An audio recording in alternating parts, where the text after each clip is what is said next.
really cannot stress at like how many times I've overlooked it in my time playing this game. It makes everything so much easier if you have a drink or something that improves your endurance regeneration, that you have some type of meat which increases your overall HP, a grain that typically increases your melee damage. These little things add up so much in my time playing, and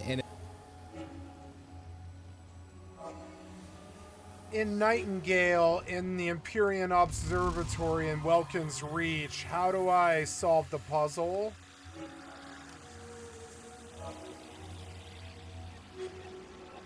In Nightingale, in Welkin's Reach, in the Empyrean Observatory, how do I solve the puzzle?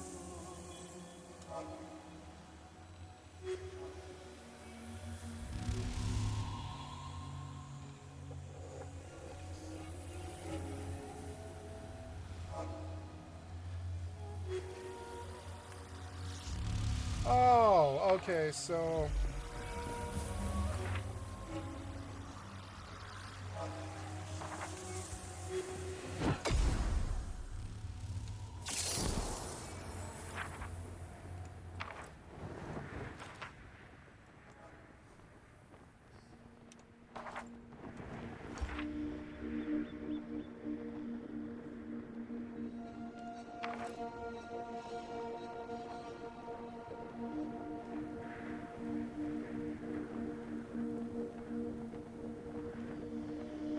How the fuck would you know how to do this stuff?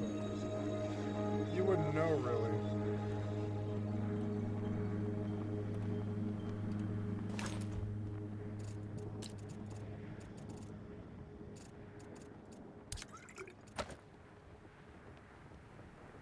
Why even have the stand bar if you can do that? It's stupid.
Is it gone?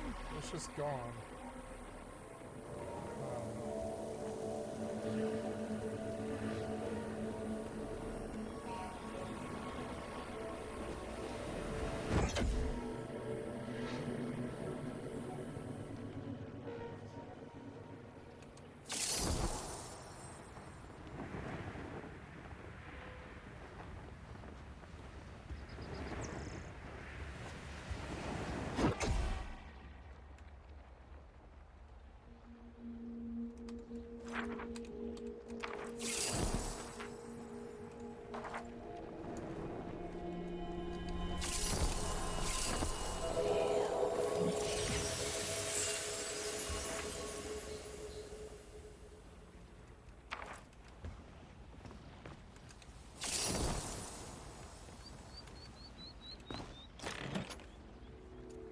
Etched ingot. Alchemical ink and handle.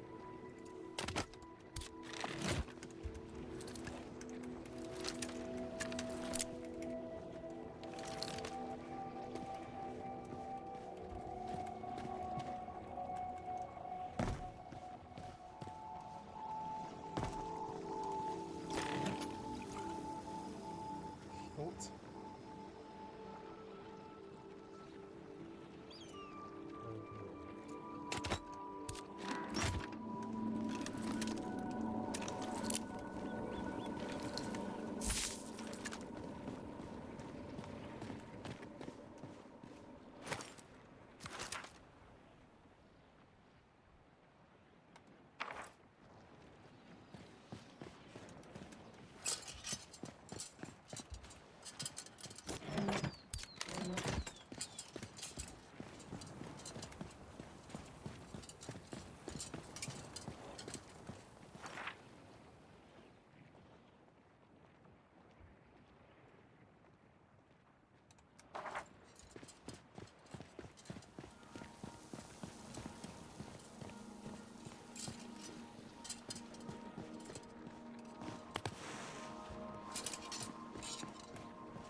Nightingale, Welkins Reach. I'm trying to clear a Bastille of Agility in the southeast, and I can't seem to figure out what to do.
I don't know. I'm going to leave just because it seems like it's a dead end. I don't know.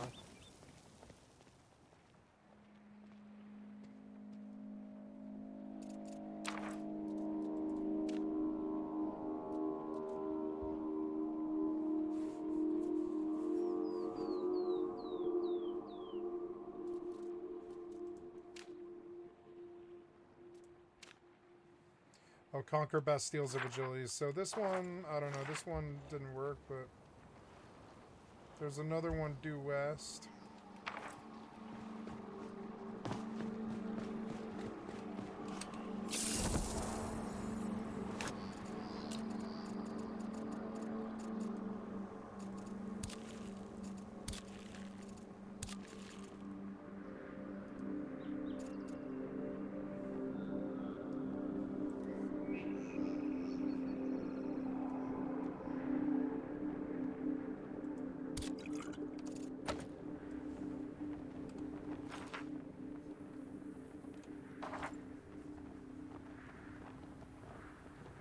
Better than walking.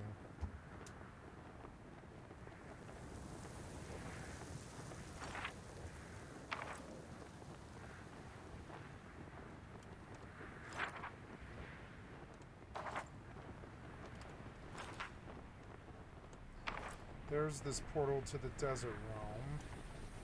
I suppose I should work on this realm.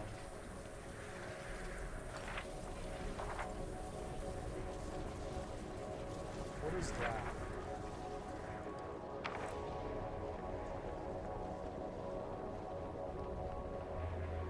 I guess I'll do all of it starting with the cave.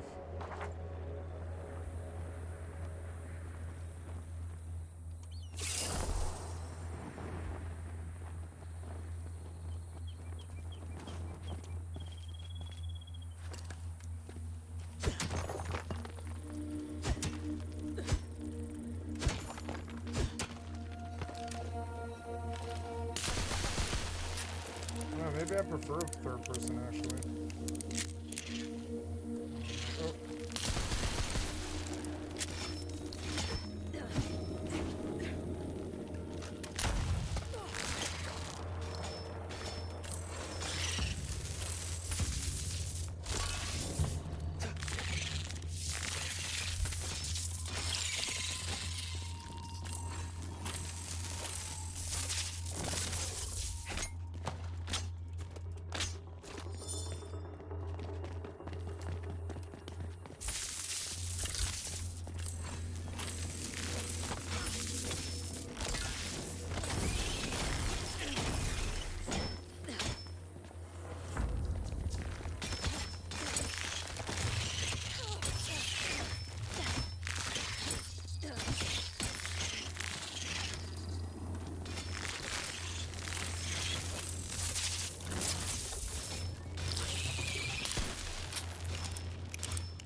Doing well on the hardest difficulty, it's good.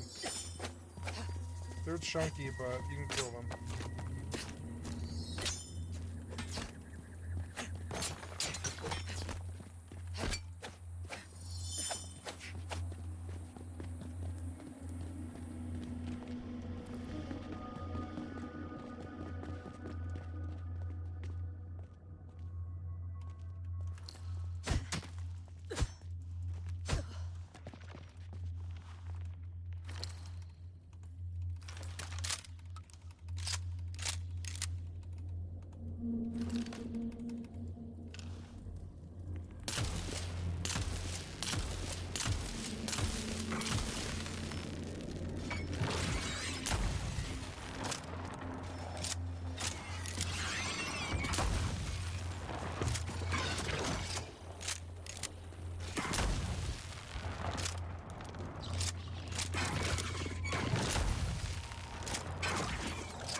Thank you, Kate.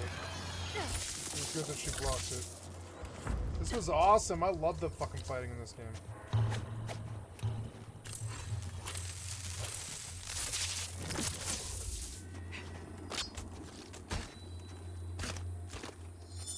I like in third person more.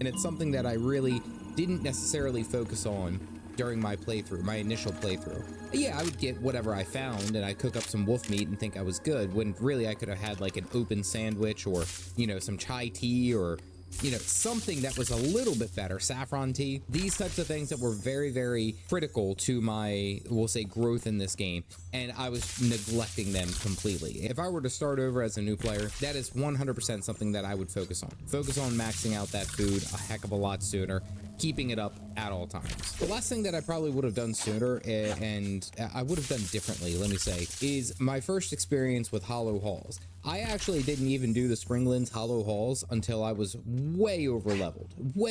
I didn't really get to experience that like true dungeon experience, we'll say, when I initially was of level and it came out.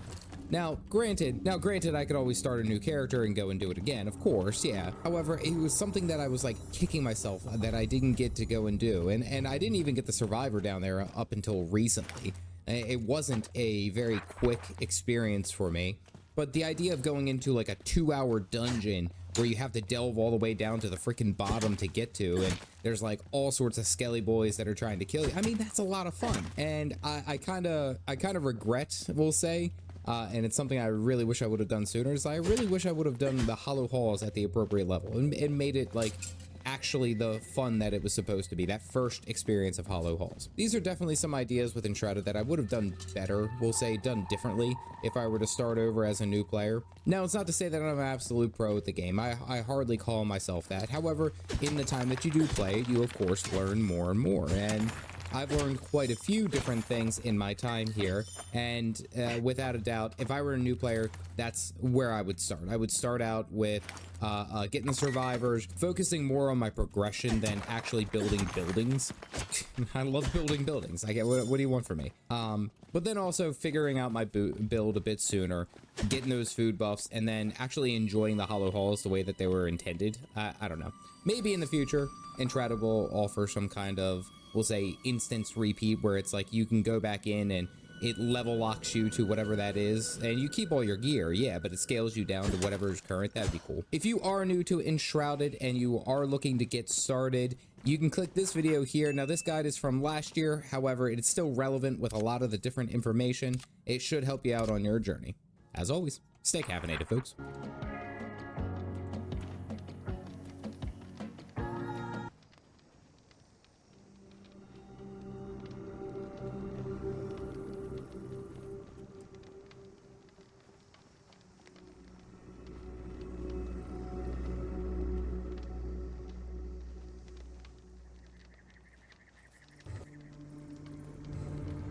There's a moment when polite explanations stop working. Yep. When tight housing market and rising interest rates and supply chain issues don't explain why millions of Americans can't afford a roof anymore.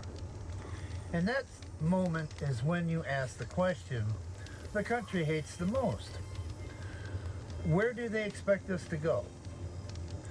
Because if you can't afford to rent, can't afford to buy, or get into public housing or qualify for assistance, shelters are all full, waiting lists are years long, and family lives 3 states away, then what exactly is the plan for survival? No one ever answers that question directly, because the answer is ugly. The reality is this: you're not supposed to go anywhere. You're supposed to quietly disappear.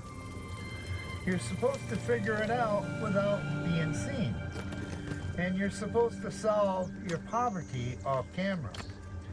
You're supposed to decline quietly, starve quietly, freeze quietly, or move until you break. This is why the bans and the ordinances and the regulations that we see all rhyme together. They're not random, they're territorial. They're about containment. If you can't afford a house, well, you're told to go rent. You can't afford rent, you're told to downsize. But downsize where? Tiny homes are heavily regulated. Sheds in some states aren't even legal to live in. RVs and campers can't be parked on your property in some states. Van life is being criminalized in cities, and sleeping in cars is now a misdemeanor. And we all know what happens to tent encampments, don't we? If the apartment is too expensive and the alternatives are illegal, what exactly is the good citizen supposed to do here? The rich call it urban planning. The poor call it displacement. And us seniors, we call it exile. And people act shocked when retirees end up in Walmarts and Cracker Barrel parking lots. But where were they supposed to go? Into the luxury senior community they'll never afford? Into the nursing home that will extract their life savings until Medicaid paperwork clears? Into the shelter full of addiction, chaos, and violence? Into the spare bedroom of children who live paycheck to paycheck? I don't think so. America loves to chant, work hard and you'll be fine. But when hard workers get old, sick, and injured, widowed or laid off, or even priced out like I was, the chant suddenly changes to, not here, not in my neighborhood, not in this county, or this parking lot, or under this bridge, not in your van, not in this trailer, not on this land, not in this city. So again, my question stands, where? Where can the elderly exist? Where can the disabled exist? Where can the poor exist? And where can the displaced exist? So where can anyone exist who doesn't produce enough rent to justify the square footage? Because here's the truth, nobody in city council chambers will say at a microphone. Housing isn't about shelter anymore. It's about yield. And I've covered this in a lot of my earlier episodes. After all, human beings who can't produce yield, they don't get a zone. They end up with citations, or worse, jail.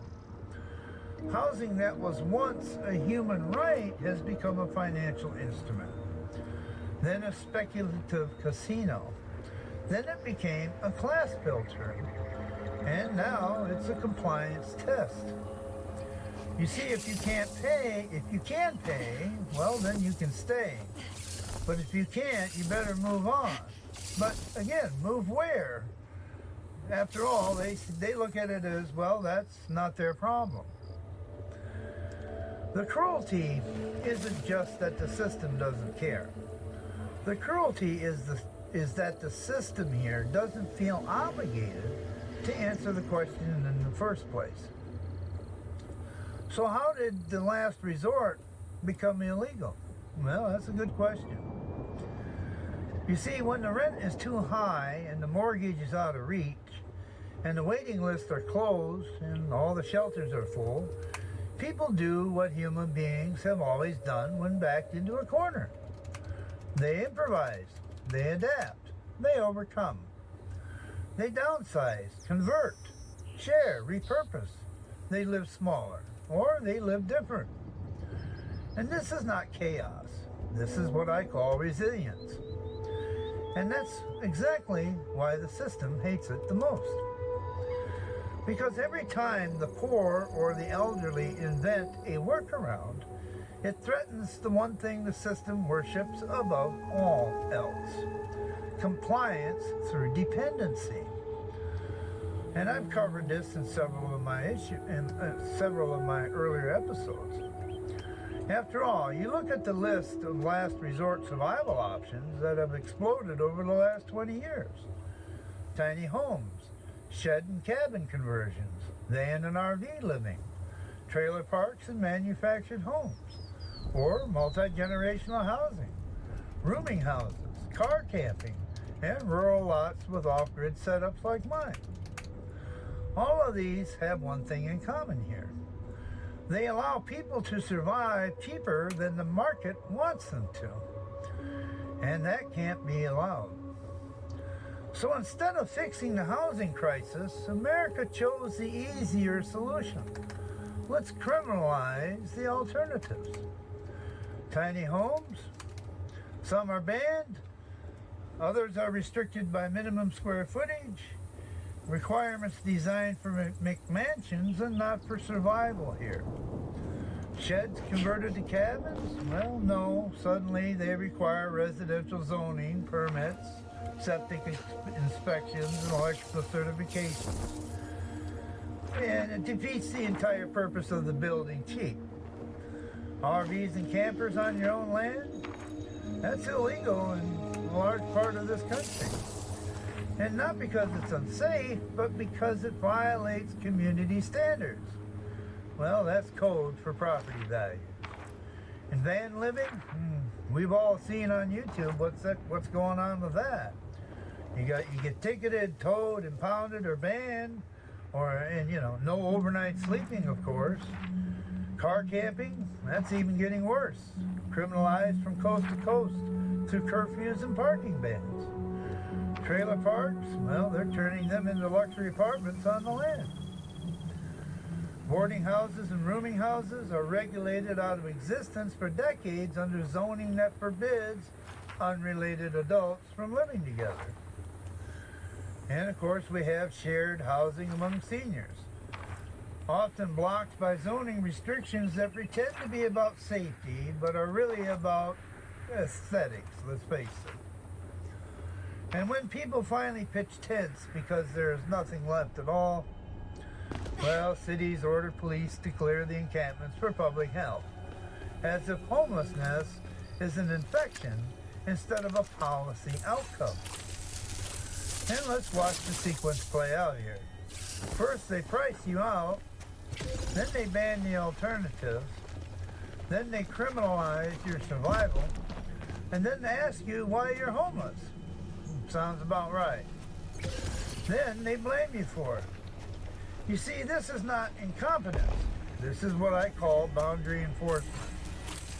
The poor are allowed to exist, just not here, not in view, not where real estate investors can see them, and not where property values might notice, and not where some neighborhoods where they think denial is fragile. And here's the saddest part. The people getting squeezed aren't the reckless, the irresponsible, or the lazy.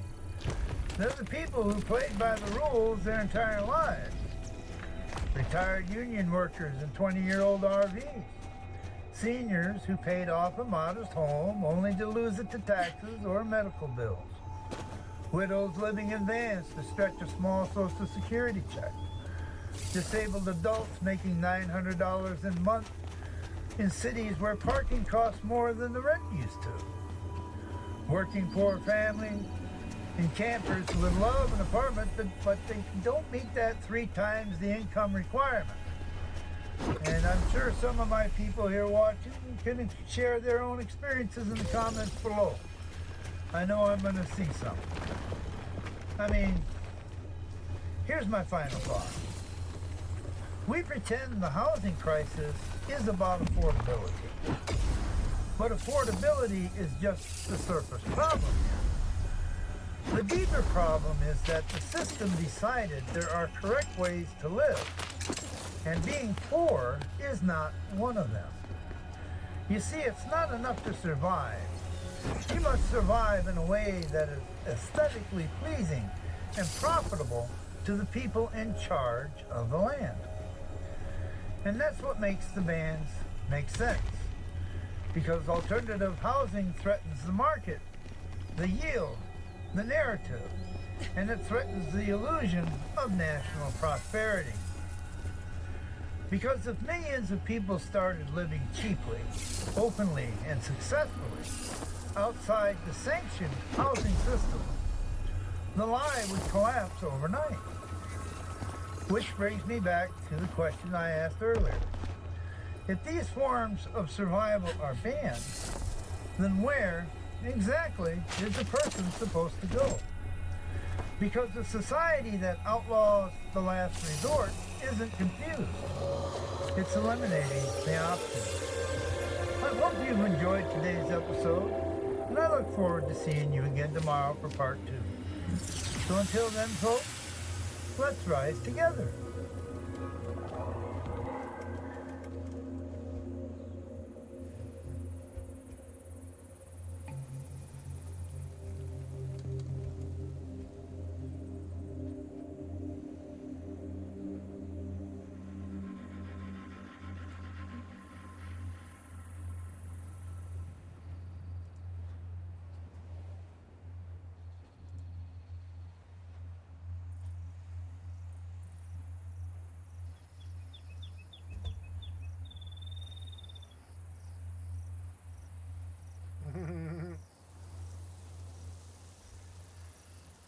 Survival horror, RPG of my dreams, House of Necrosis from Avalanche Reviews, members video, Night of 728, NYC shooter. FAFO hit every corner of MAGA, data center saw.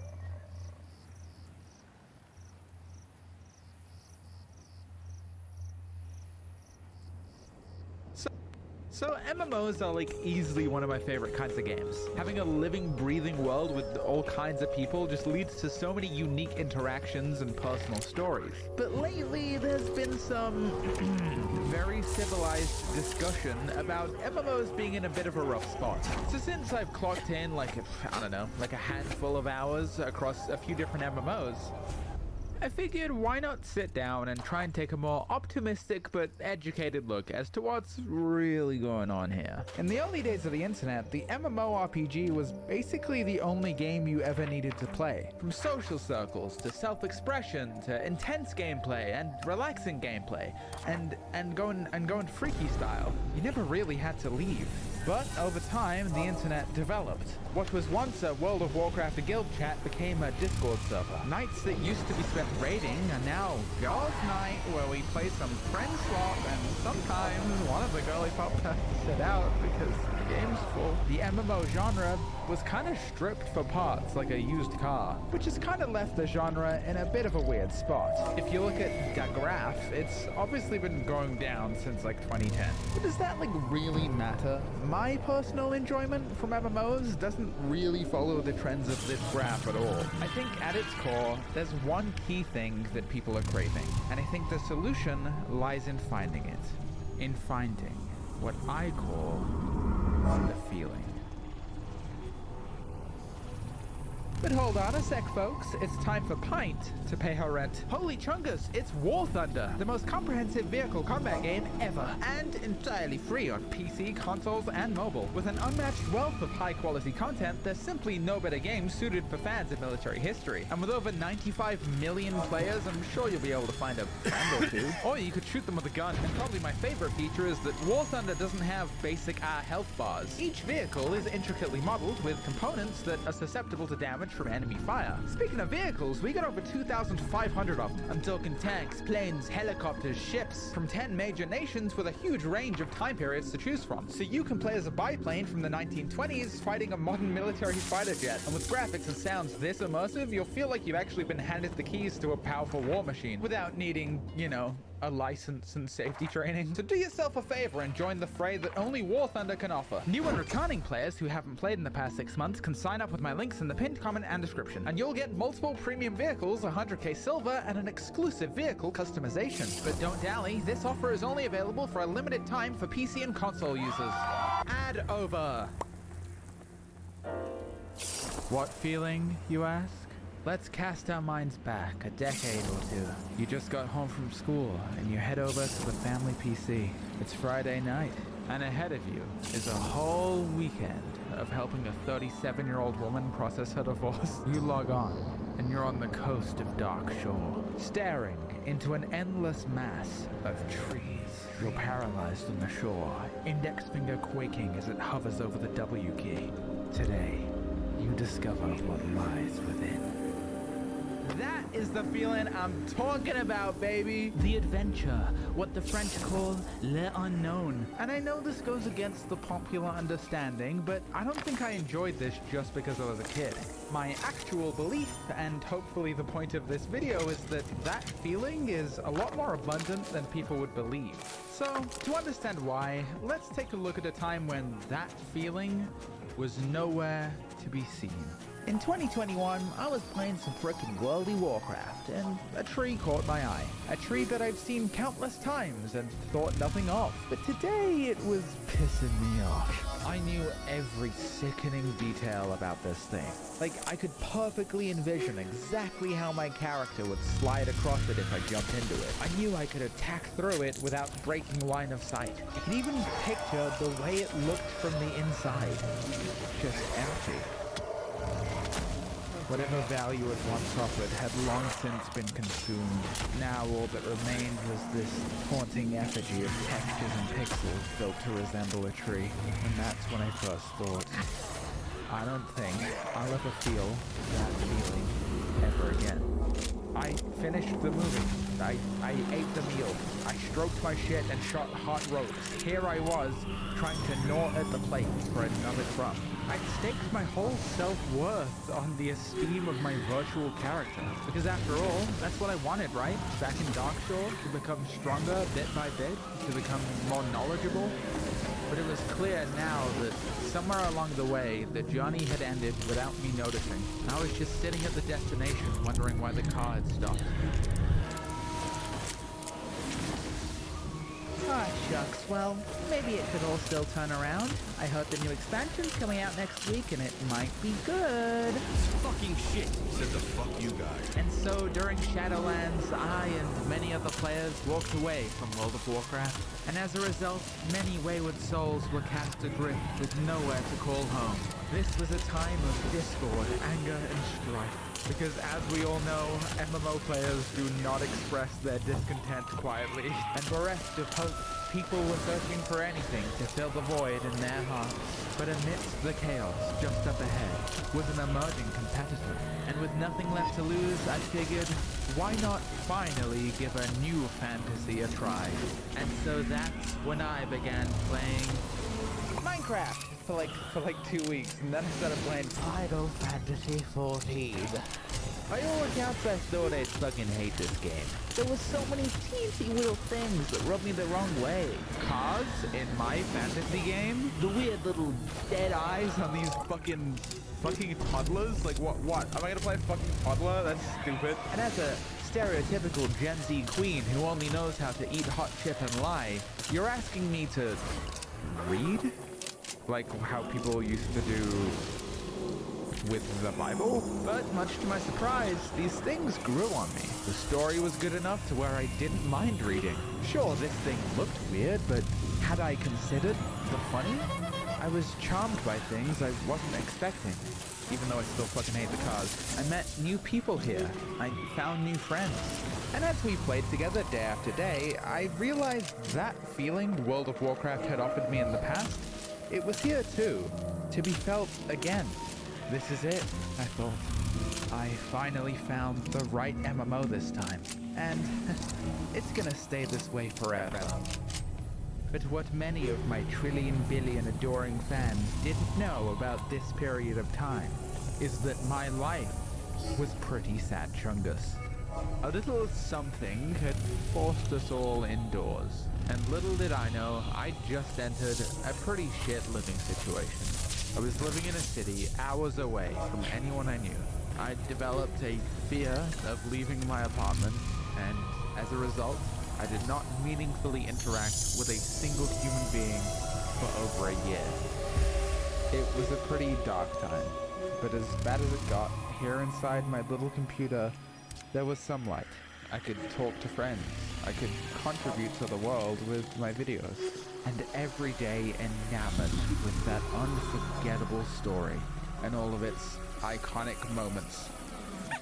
It's over, Endbingers! This is your final fantasy! I just wanted to play on the playground. Oh my god, this game is so fucking peak. Eventually, though, I was able to move. My mom came and drove me home to a nicer Empyrean apartment. Fae, full of Somewhere I could- haughty hubris, were always known to be meddlesome. But this, it would seem here they meddled in. I will be watching your progress here with...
It's a beautiful game for me.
It's like they had AI write their story.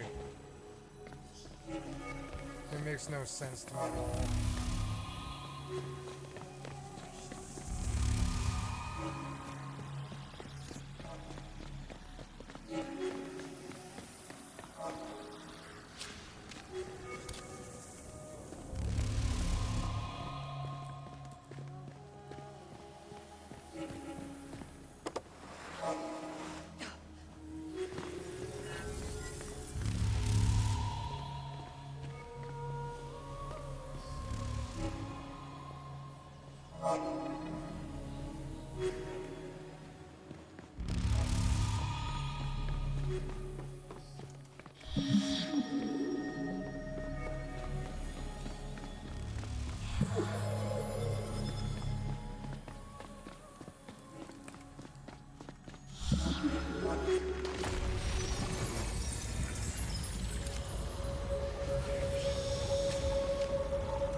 Two essence, that's good.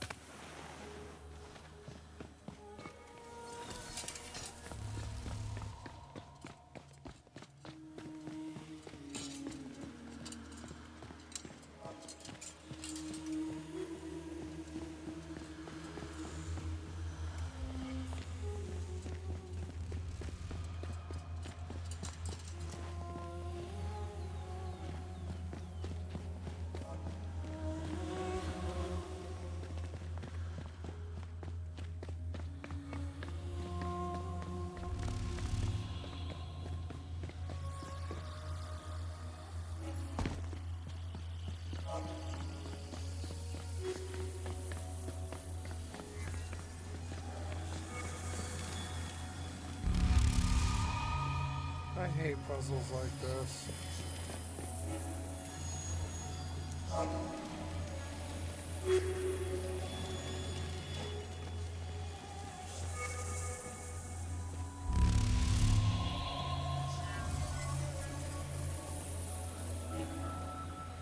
That one, this one.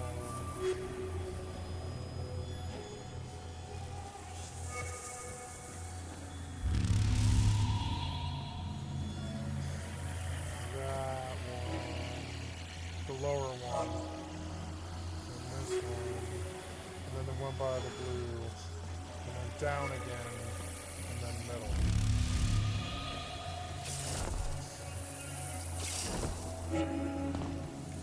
Lower one.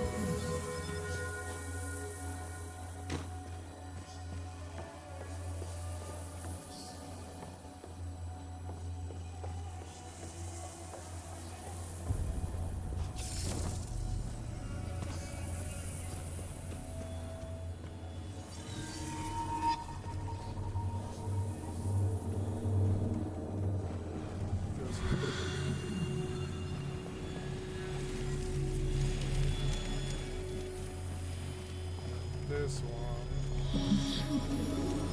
and the lower one,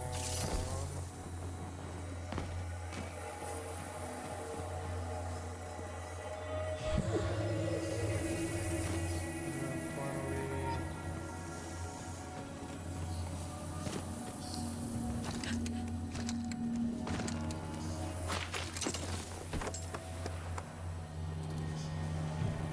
this guy, I think.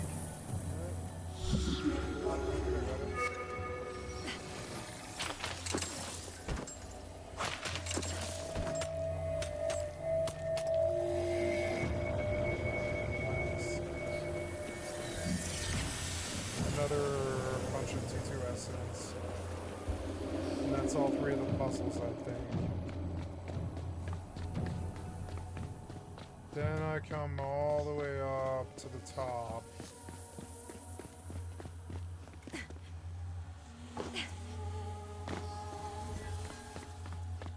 I like the weird face stuff that they do, but I don't like the puzzles. But the combat's good enough where I don't mind, honestly. There's enough good combat where I'm like, alright, you want a puzzle? Okay, that's fine. Yeah. Sign of a good game. Ever shifting stance. That was a lot of T2 essence.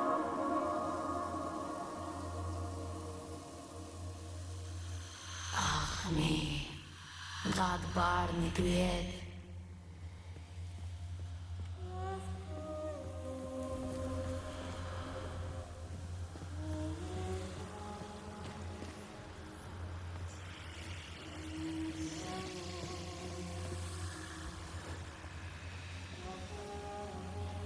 I like the singing, it's good, it's beautiful. It's weird, but it's good. I don't know. I don't mind weird. It's better than Milsim. If weird is the price to pay to not be Milsim, I'm okay. I'm so fucking sick of Milsim. I've played so many thousands of Milsim games. I'll take a weird Fey one with singing in it if the combat's good. Okay, so what do I do now? I don't really have a concept.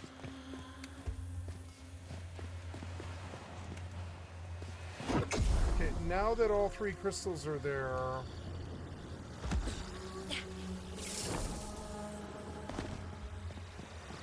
So now I go to the top floor, I think. Oh no, I guess you're supposed to touch the crystal or something.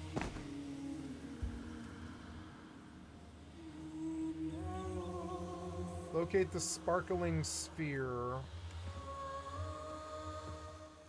And then go out the window. Okay, are we on the top floor? Yeah, this is the top floor.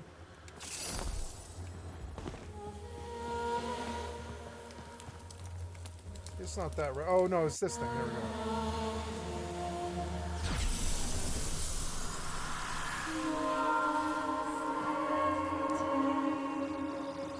I'm supposed to go up and out. Ah, me. Ládbárny tu jed.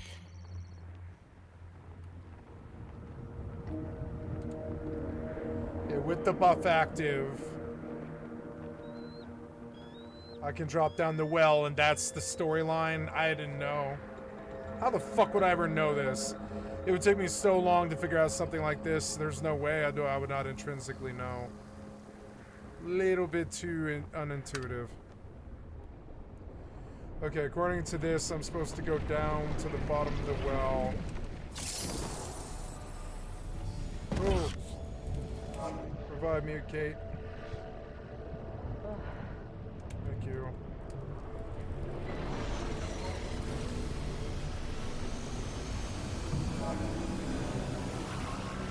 No, but I'll get it later. This was like, this is beating the level.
I already got this. Oops.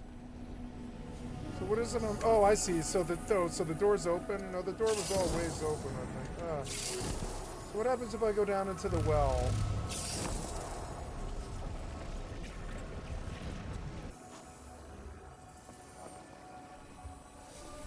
So now we're up top. And I don't know. I'm supposed to like do something. Maybe we'll see. Maybe I'm supposed to do this portal.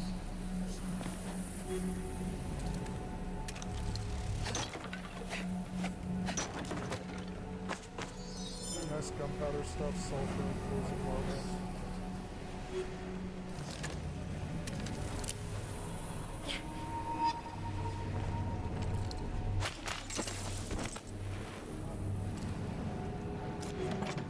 Ore, ash ingots, and cloth. So what else am I supposed to do here? Am I supposed to go higher?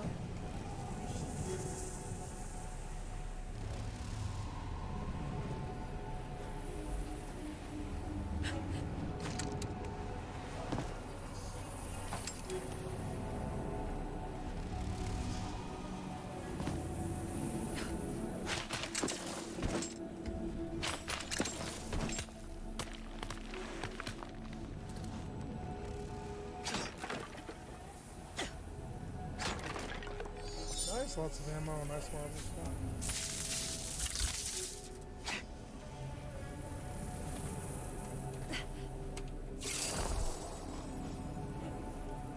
Oh.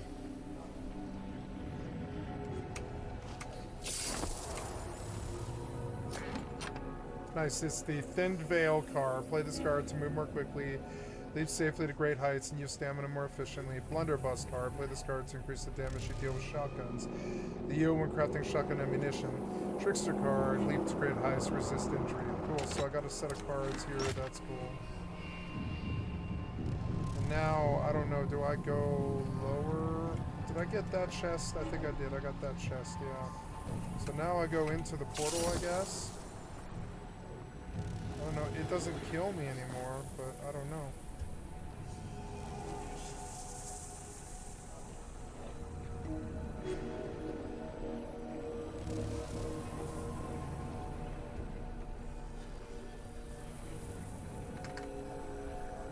What do I do after I've reached the well?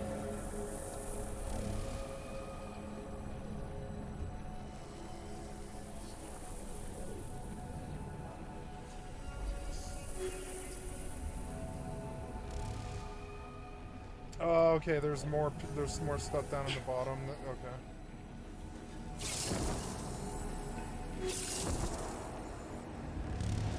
Hi, kitty. You want to be social? Hold on, kitty. Sorry. I'll move my keyboard for you. You want some lap? Yeah, get some lap, kitty. Actually, I have to pee real quick, kitty. Give me just a second. Yeah, we're gonna cuddle, okay? We're gonna cuddle. Wait just a second. I gotta go pee. Sorry.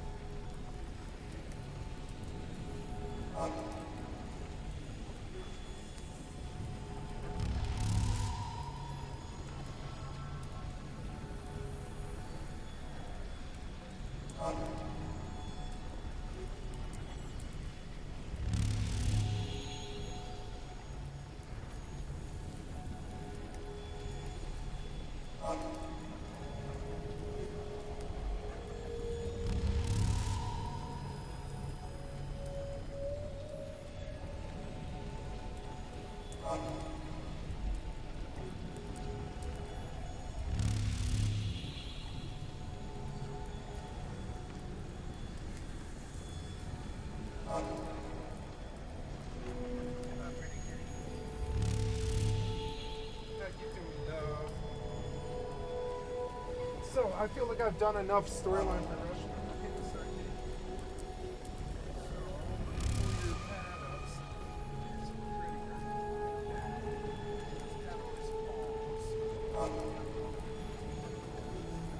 This thing here. Way more. Like that.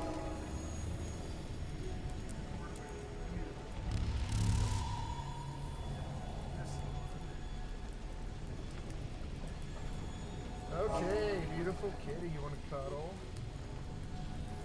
Yeah, you want some lap? Want to come sit in some lap? It's all yours, baby, if you want it. Come on, kitty. You come sit in my lap? Come on, kitty. Come on, kitty. Come be a good kitty. Yep, come get some lap. Yeah. Oh, good kitty. I love this kitty. Let's put you on camera. I guess that's not gonna work, is it? That's alright. Oh, my beautiful kitty. Yeah, stay off my table. No.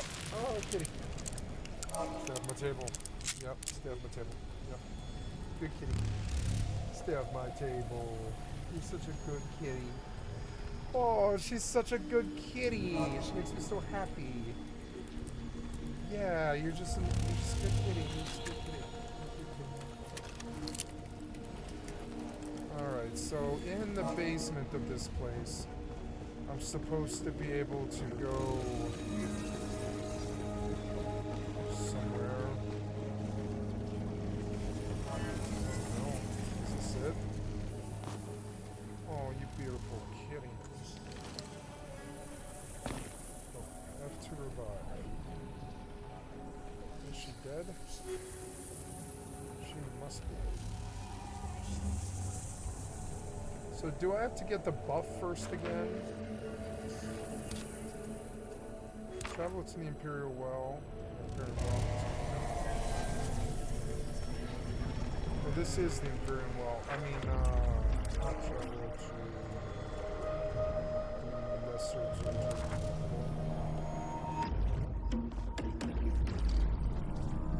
Oh, my lovely kitty.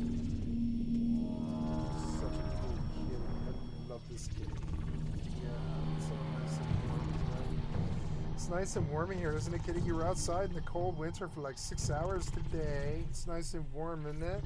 Did you kill some mice? Did you have yourself a good day? I bet she did. Oh, yeah, she's such a good kitty. Actually, I don't know. It's pretty late in the year. Maybe they're not out right now. I don't know. Oh, she's such a good kid. Just like paying attention to her, rubbing her and stroking her. Rubbing and stroking her. Okay, so moving on. Gonna take the umbrella to the teleportal place and then the teleportal place to the pit. See how this non-intuitive stuff, it doesn't really work? It's like sort of bad, frankly.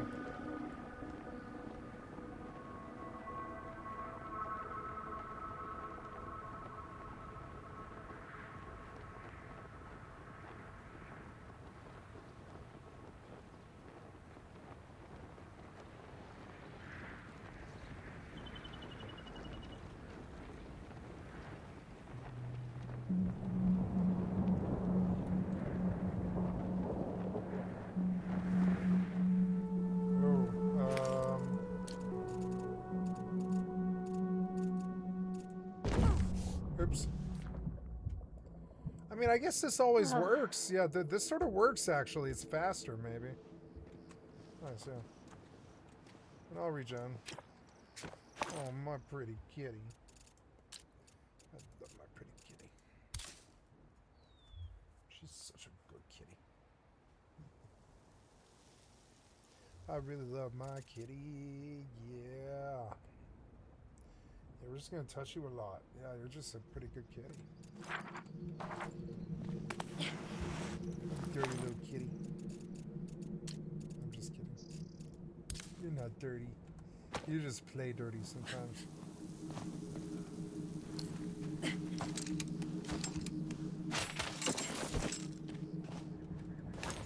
To have some meat.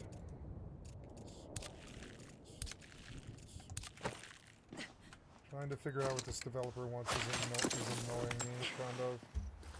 And I'm gonna get off this game.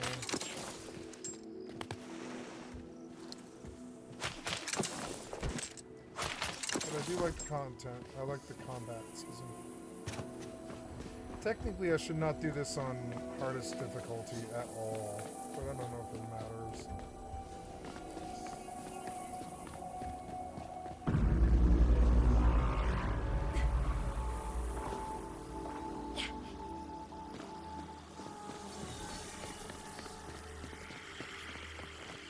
So according to this, and they don't tell you what to do, you just have to guess. You come over here to here, like there's no guidance, they don't tell you what to do, so you have to do this. Get the buff. Go out to the thingy. Ah, me. God barney to head.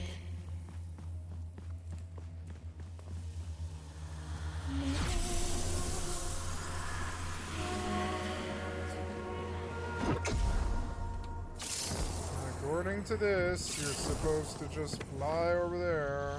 Ah, me. God barney to head.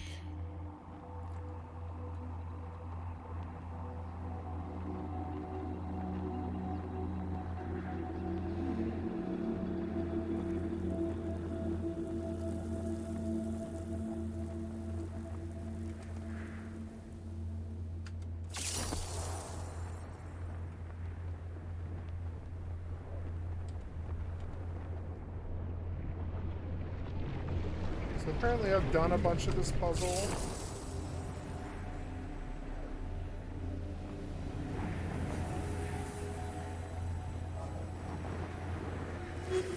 I don't think I've done this part of it. Oh, I landed that pretty good. Okay, so...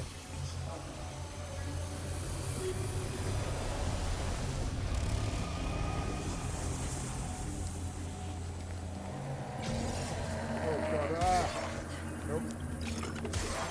Flop.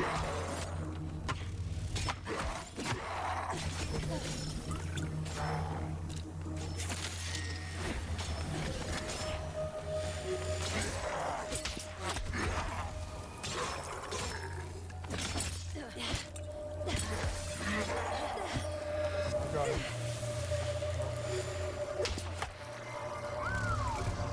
I'm still up.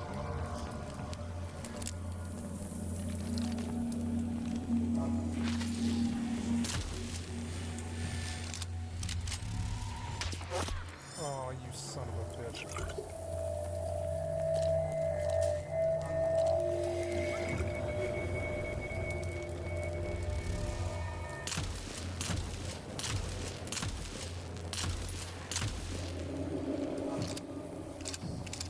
Go attack him, Kate, you suck.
I like the combat in this game. It's very situational and very faceted.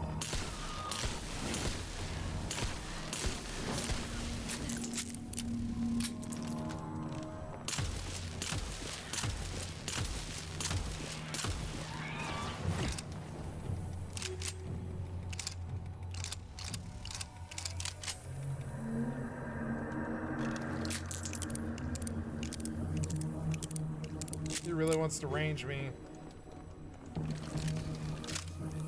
Oh, damn, it takes a while to reload.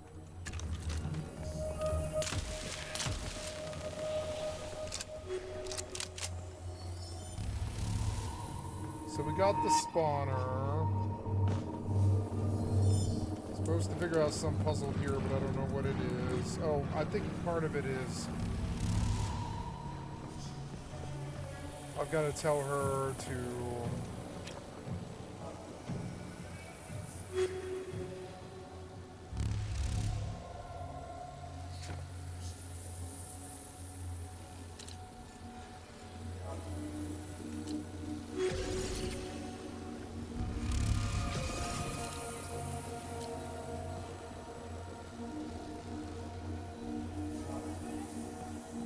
Please come here.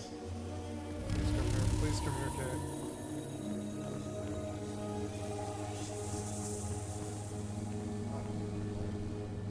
Getting you to walk on this is so annoying.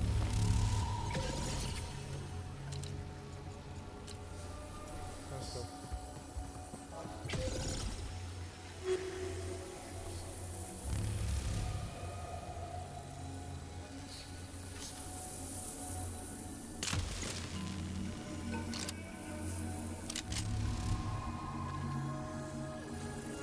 That's not it.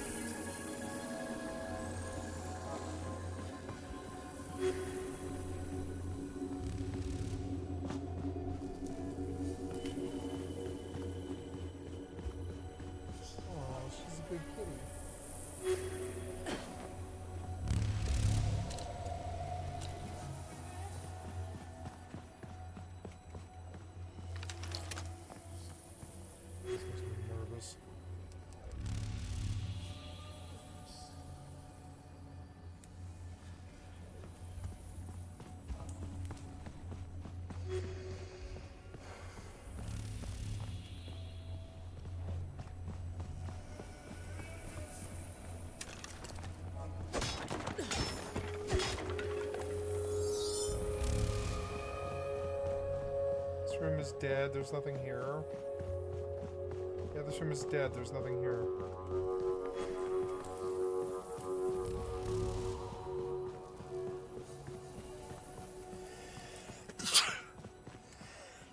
I love the stamina doesn't cost. Sorry, love the sprint doesn't cost stamina. It's actually really good. There's nothing in this room either. It's like a dead room. Well, we took care of this part so that maybe I can...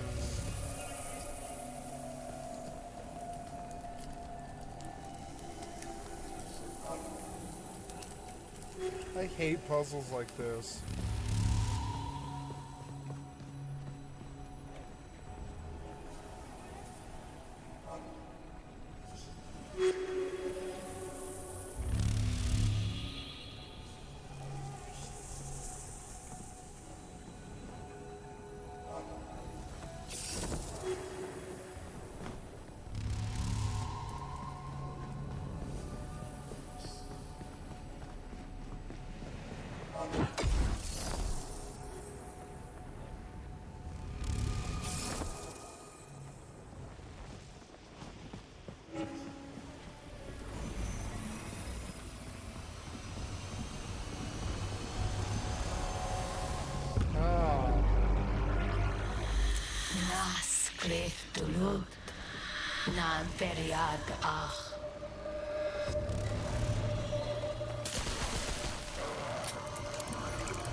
Fortnite taught me that.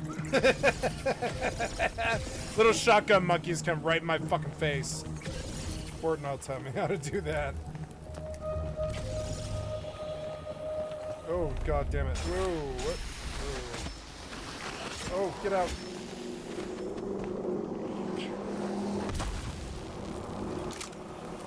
That's free money.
Dad, where's the credit?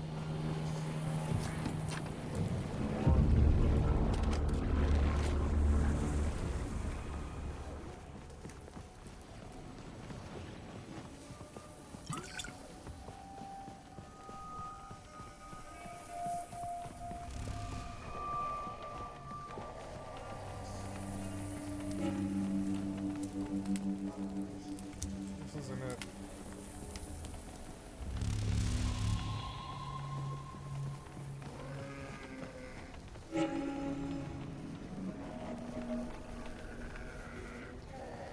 Is it another level down? It is, and you have to go all the way up. First floor, third floor, second floor, maybe.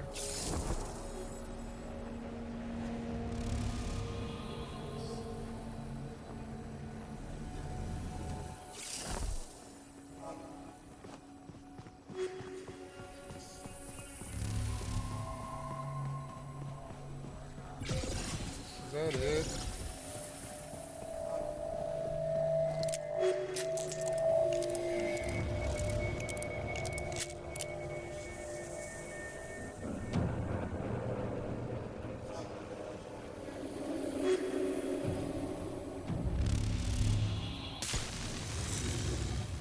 This isn't the right one. Where is the right one?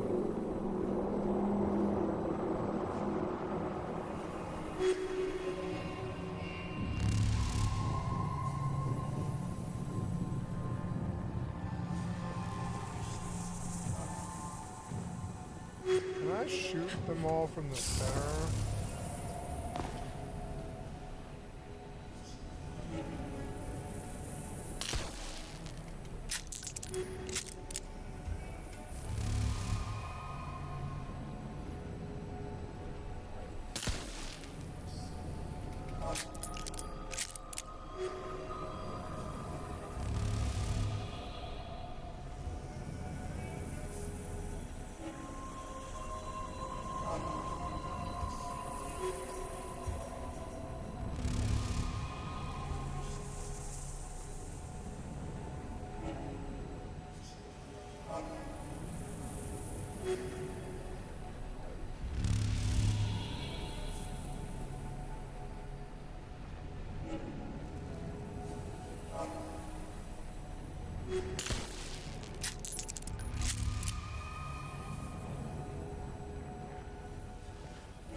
Interact with the pylons.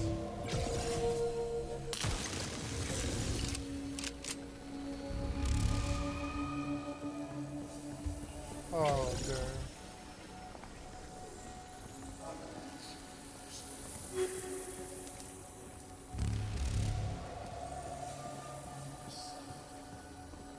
Why do you wander around so much?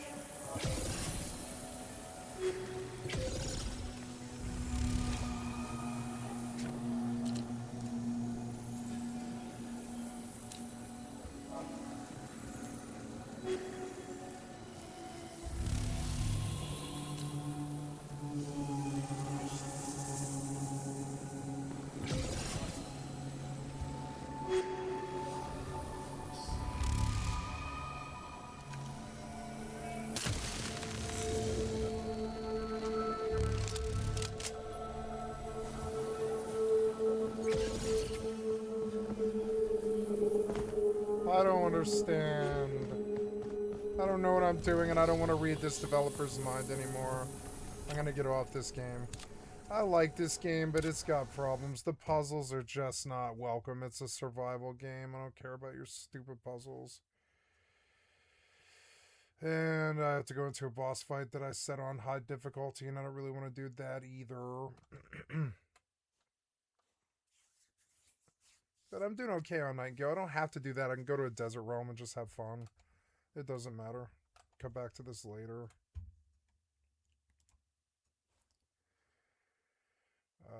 I suppose I could watch a video, but I'm not gonna do that right now.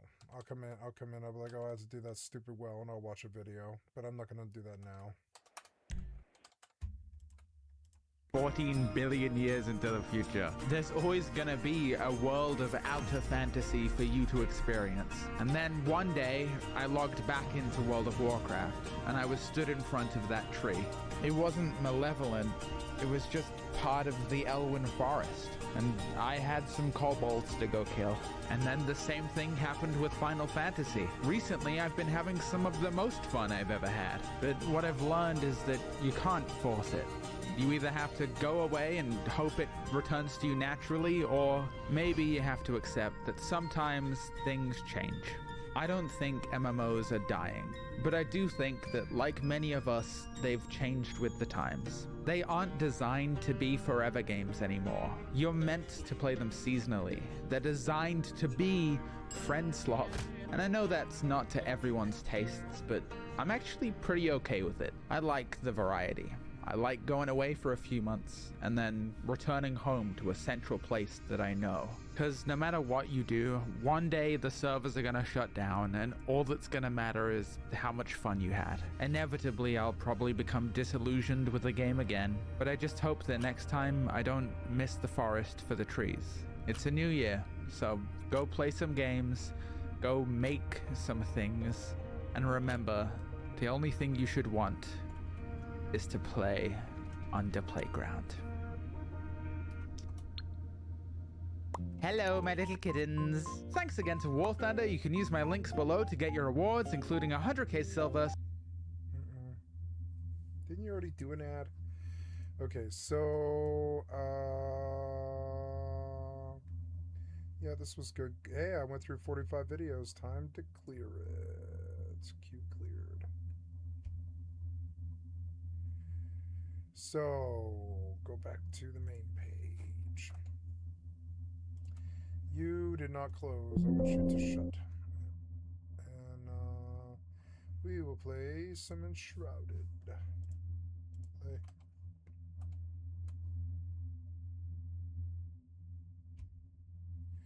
New Seth Greensash, that's always welcome. To Q.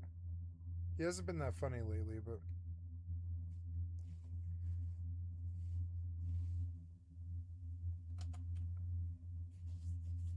Fafo hit every corner, mega.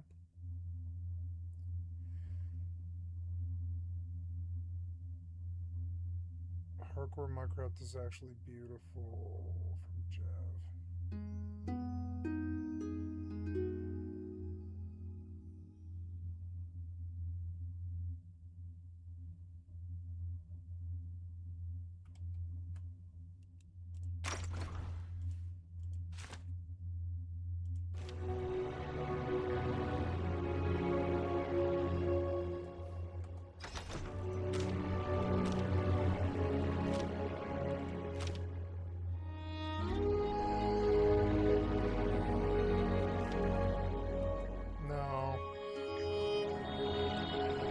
Just fine. The game's hard enough as it is.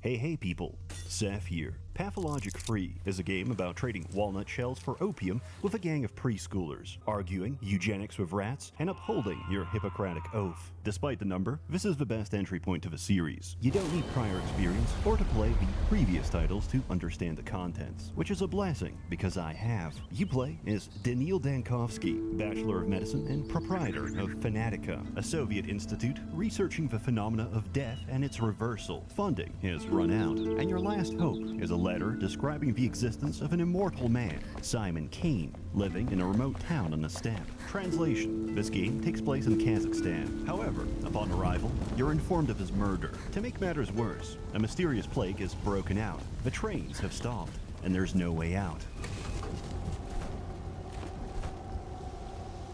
Then you're jumped to the present, being interrogated in the capital. You stand accused of leaving the town for dead, for fleeing from your doctorly duties. But you didn't. Or you did, until you went back and changed that too. Past, present, and future aren't aligned. but a liquid. Their order doesn't matter, only your choices and actions. This is A Young Doctor's Notebook by Bulgakov, except it's a psychological horror where you're responsible for the lives of 18,000 townspeople and kin in a backwater culture with strange customs, who will antagonize and hinder your efforts every step of the way. As you listen to the soothing sounds of Mongolian throat singing, dealing with the plague is the least of your problems. Dealing with people, and suddenly it's like you're watching body cam footage. I have to tell these apes to stand down before they realize I don't have anything in the chamber. He's out of ammo. Or do I? And all this while you deal with the greatest problem, yourself. With his glass bones and paper skin, Daniil has the constitution of a hummingbird. A little too much excitement, he becomes manic, and his tiny heart just can't keep up. But if an orphan calls him Unk and says he's getting a Norwood 7 in the next 4 years, he begins to load his suicide revolver. To summarize our protagonist's entire ethos, if you bully me, I'll kill myself. Every moment is a battle against apathy. Get a little too sad, upset, or annoyed, and suddenly you're fighting intrusive thoughts with a gun in your mouth. But death is the beginning. Our failures on the 5th marked the end, and we're not satisfied with the conclusion, so we're going to rewrite the whole thing. Time is essential, precious, and fleeting, until we wind the clocks back and realize each day is infinite. After all, the cathedral generates time. How can we ever run out? Each day is a set of impossible tasks. To succeed in one means to fail the rest. For example, one of my last remaining leads is currently being buried alive. If I don't dig him out, he'll suffocate in a few hours. But if I do, I'll miss the distribution of contaminated spring water and the diagnosis of several key patients. So I hold on to my success and shatter my failures. The day repeats, and to the testimony of all witnesses, Dankovsky was here. Mirrors steal your time and reflection, so be sure to break any you see. As a physician, diagnosis makes for one of the most interesting and frustrating aspects of your job. That's because, more often than not, a patient is lying to you, to themselves, or both at the same time. We begin with what we can trust: physical examination and microscopic biopsy analysis. From there, we question the patient, investigate their surroundings, and get secondhand information from friends and family. And if they don't have any of those, we ask the homeless. Each time you tick off a symptom, your casebook draws closer to a likely conclusion. Sometimes the obvious answer is a red herring, and you have to dig deeper for the truth. Symptoms may be present and unrelated,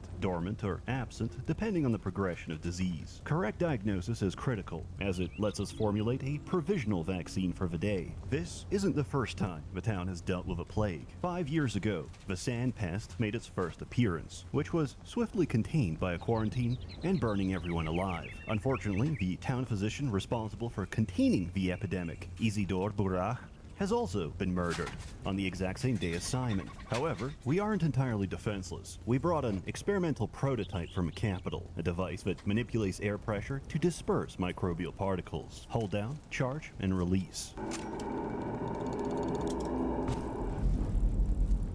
Essentially, this is an industrial aerosol disinfectant, but we're in the middle of nowhere, so we have to settle for loading it with digestive bile from a cow's liver.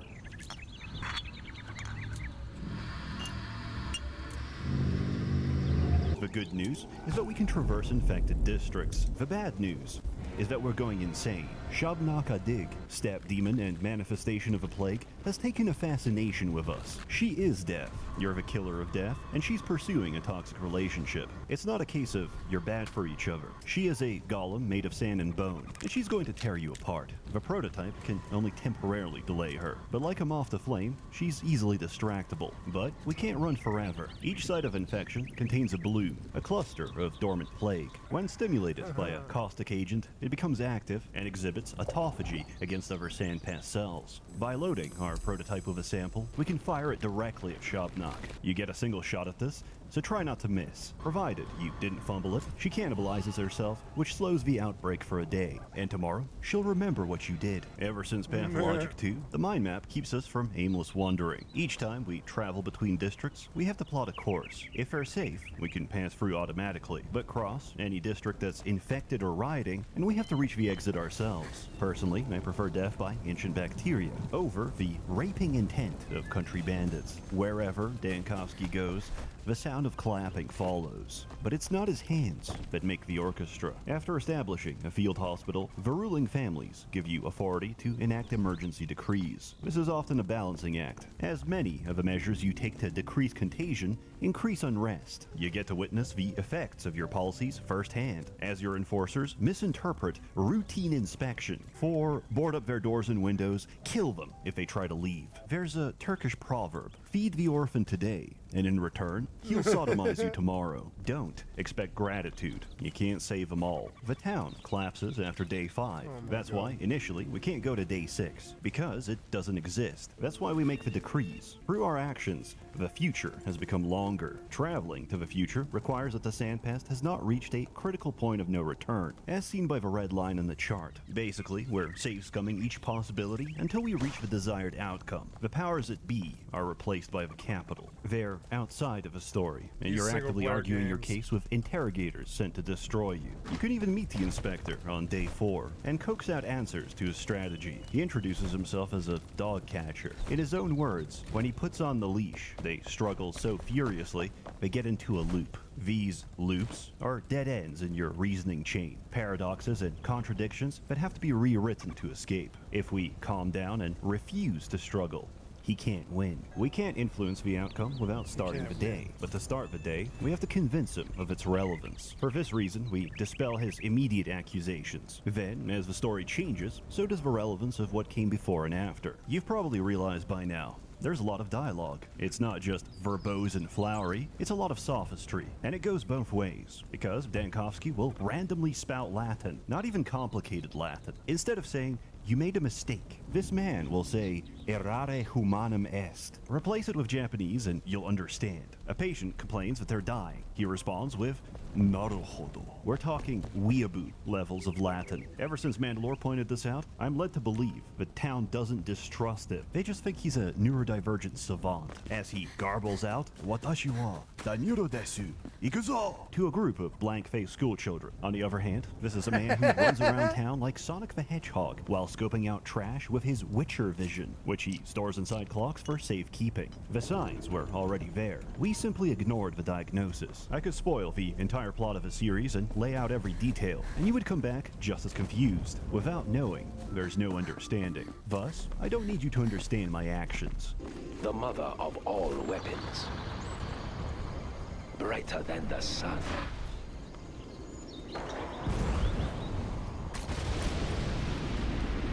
Pathologic is avant-garde if you're a Sud, puzzling if you're Goy cattle, and mundane if you knew it already. Playing Pathologic 1 feels like being mugged, repeatedly, forever, and I don't wish this on anyone. Pathologic 2 became an actual game, and free is the most polished experience this company has ever made. They say, write what you know. In a case of modern media, this is living in Seattle and receiving the gift. Then, from the Slavosphere, it's a bunch of esoteric hallucinations from a lack of sunlight. Combine this with Second Temple Talmudic rabbinical teachings, read a little bit of a Kabbalah, sprinkle in some Gnosticism, and see what comes out. It's probably one of the better artsy games out there. But the problem is that the art crowd has AIDS and wants a walking simulator with no difficulty. So they can write a 5-hour video essay about how Olgimsky is fat and lives in the gut district, and his large, matronly body is a metaphor for, like, consumption. The difficulty sneaks up on you. Amalgam isn't infinite, and like menopause, you'll eventually run dry. Each day has a finite set of temporal resources that can't be brought over. However, nicotine tolerance is permanent, as your 6-milligram menthol Zins will gradually lose their potency. Being outside of time has its consequences,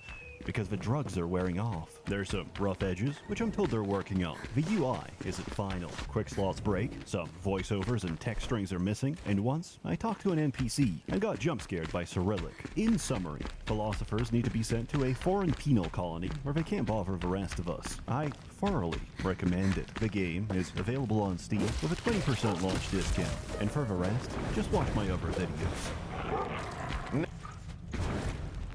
Now, I like the combat. What did we learn?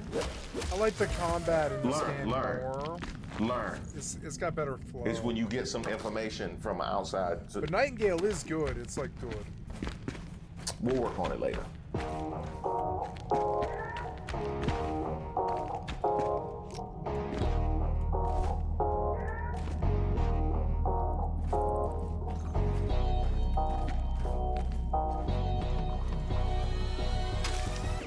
Shout out to all my subscribers and members here on the channel. Don't forget to like the video.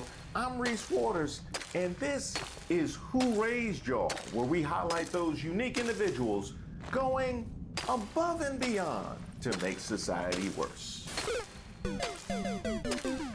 You know, the kinds of people you'll see asking to speak to the manager at the pearly gates. I want to talk to the manager. Happy birthday, MAGA. Happy birthday, MAGA. Yeah, we got this for you. You didn't think we forgot about your 1-year FAFO anniversary, did you? This week, another set of MAGA people regretting their vote for Donald Trump. It amazes me how these people were so clear about their vote, and when it starts impacting them, now they want empathy. I didn't think they was gonna go after Cubans. We are not the bad people. I vote Trump because he wants to help the people, but this is not right.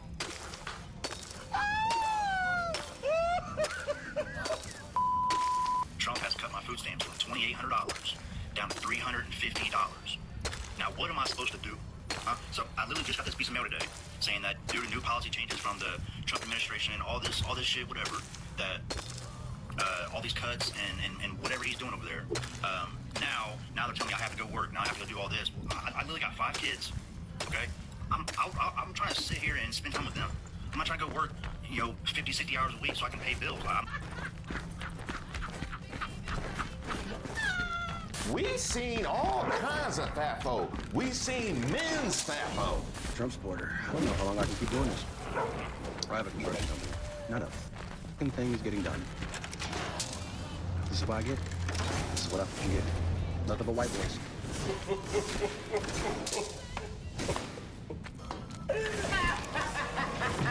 We seen women's FAFO.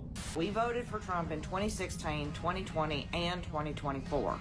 We live in the Florida Panhandle, and we thought that this would be good for our business, but we're finding out now that we were wrong, and I want to publicly say that we are regretting our votes at this point. My husband and me own a construction company, and we literally do not have workers anymore. Most of our workers are from Mexico, and they're good, hard workers. You've got to paint. I talked to a few of them, and they said they were just too scared to come back to work because of all the raids.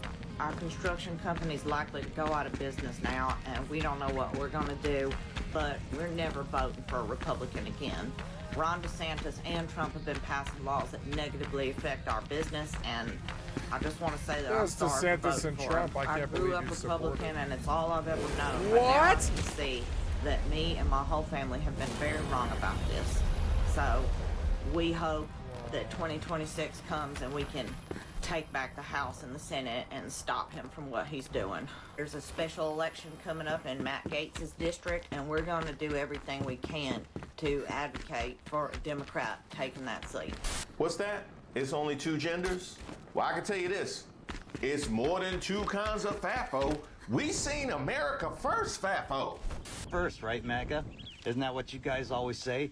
The alleged president, Donald Trump, is putting America first? Then why don't you explain to me why it is that the alleged president, Donald Trump, is threatening to withhold natural disaster relief funds to any state or to any city that boycotts Israel? Silence, huh? Crickets. When on earth is it okay for our sitting president to put the priorities of another country before Americans? Before Americans' lives? So we send them all this money, and now we're going to withhold emergency federal funds from any state or from any city that decides they want to boycott Israel?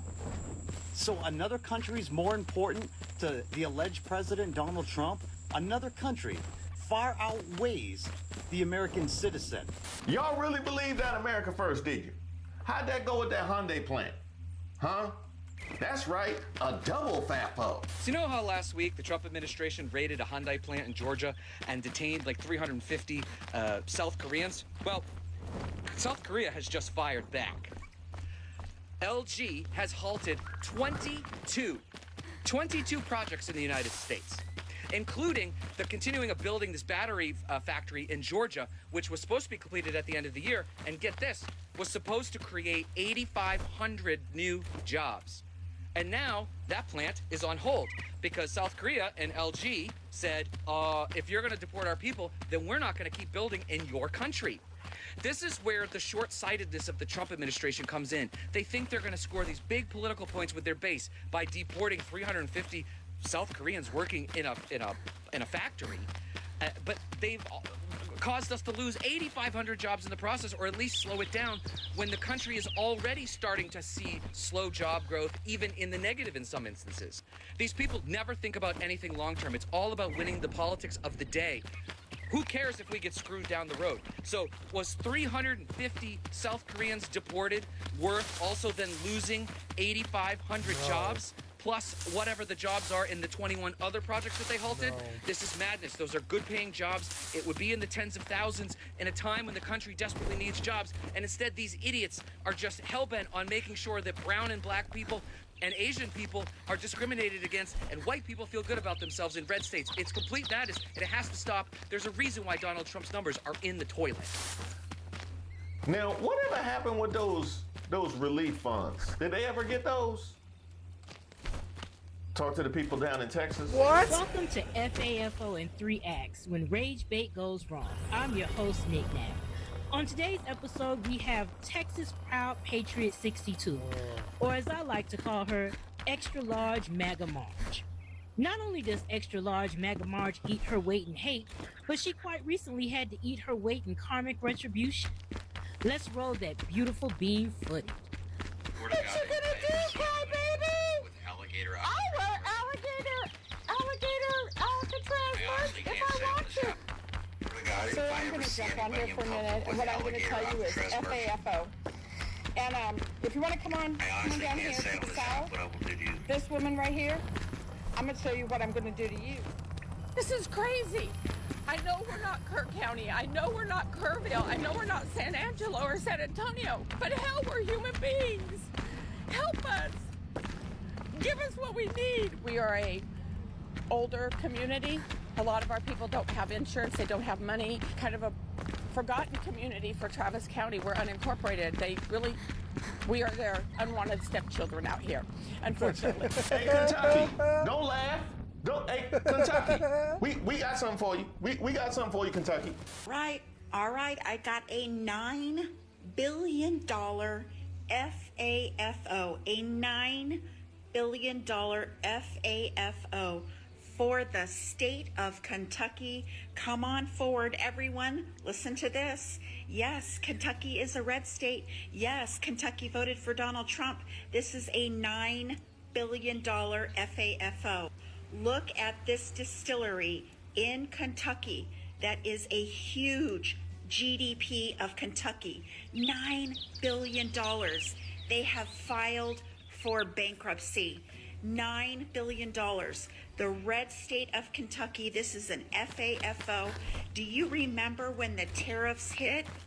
We told Canada we don't need you, and people stopped buying whiskey from the United States. Yeah, I do. This is a $9 billion FAFO for the red state of Kentucky. Do you know what kind of devastation that brings to a state like that? They're already a red state, low in education.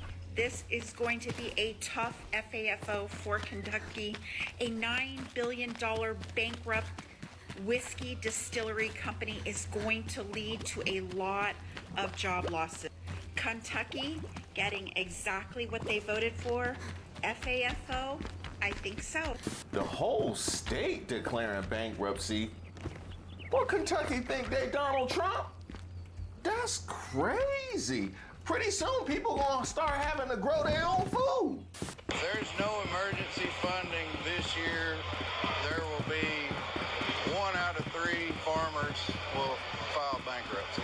So because farmers did not learn during his first term, a lot of them fucked around and found out once again that a Trump administration is not good for them.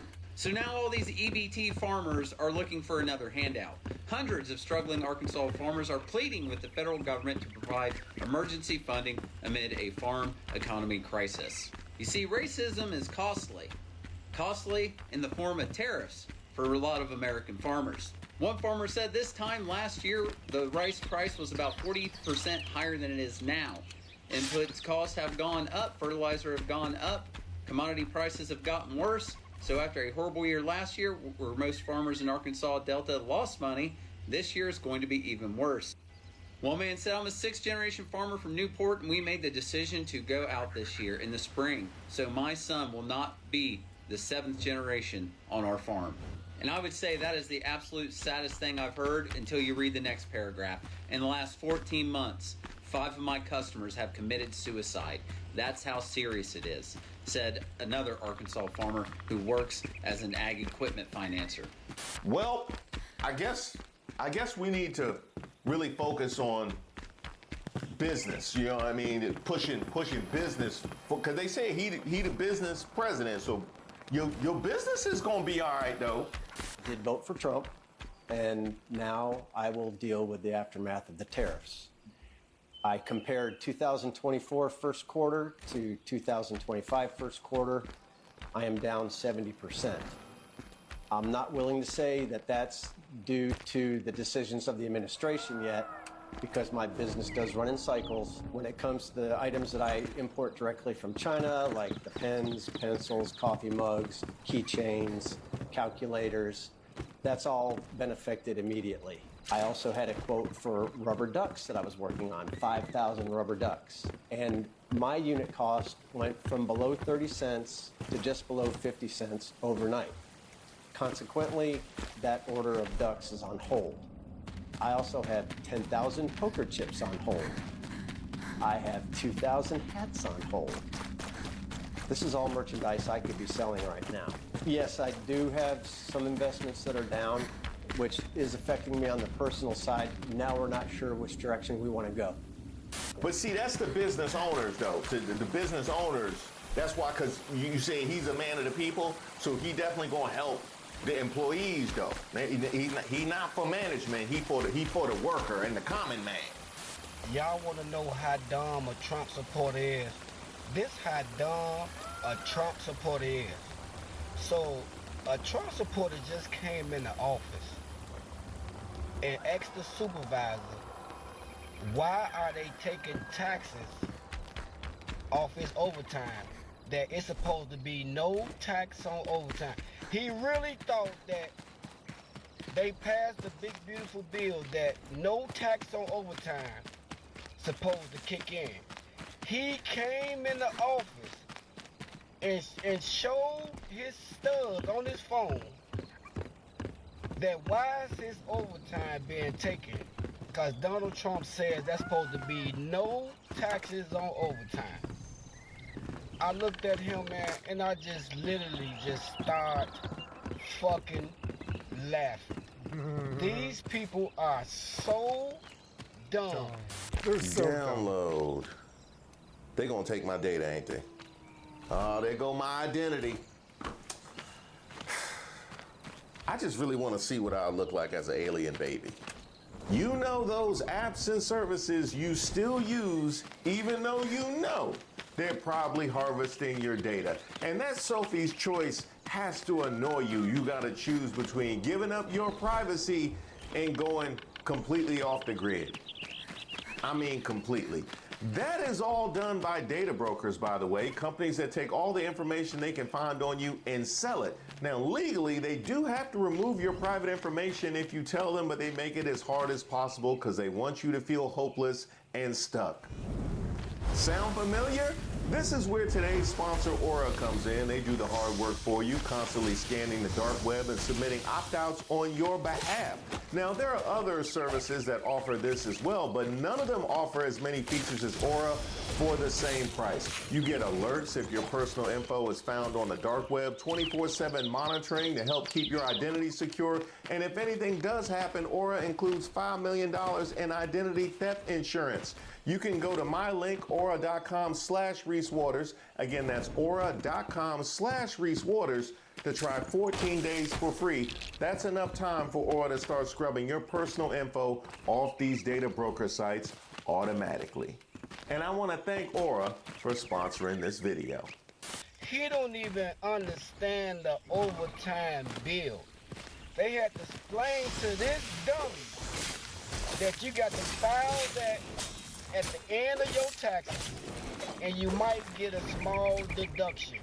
But overtime will still be taken out of your check.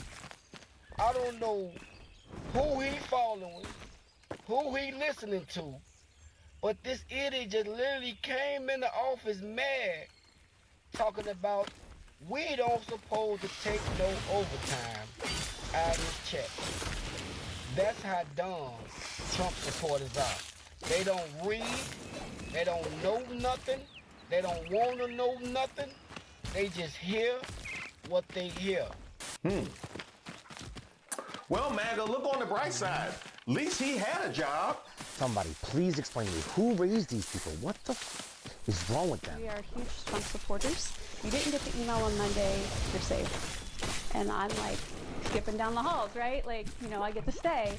Wednesday, late afternoon, I received a notice that I have an appointment, a Teams appointment with my supervisor on Friday at 9 o'clock. So I knew that I wasn't safe anymore. You were skipping down the hall. You were so excited when you thought you were safe. You knew others were suffering and gonna suffer, but you knew you were safe. You were cool with it. Cutting costs and waste and fraud and. We love that big picture. I love that big picture. My friends, you know, we were excited about that because it is true. I could just picture you and your friends, glasses of cheap wine, just laughing over others and how others are gonna get affected. The common theme is, you know, we voted for this. You knew this was coming, but we didn't. Like, nobody that I've talked to understood the devastation that having this administration in office would do to our lives, but other people that we love and care about too within the Mid-Ohio Valley. It's only when you're affected that you actually feel bad about something. You don't have any regrets for everyone else. It's that you got affected. You're despicable. You're disgusting. How does it feel? It's hard. It's wrecking. Good.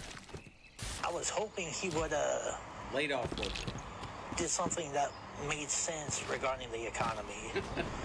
Maybe some kind of progress in bettering, you know, the benefits of being a veteran. Insane. But, I mean, it just seemed like he actually cared about doing what was best for the country, but now it just feels like all about me. Donald Trump has been, always will be, about nothing but Donald Trump. He's been me. Yeah. He's been exactly that his entire life.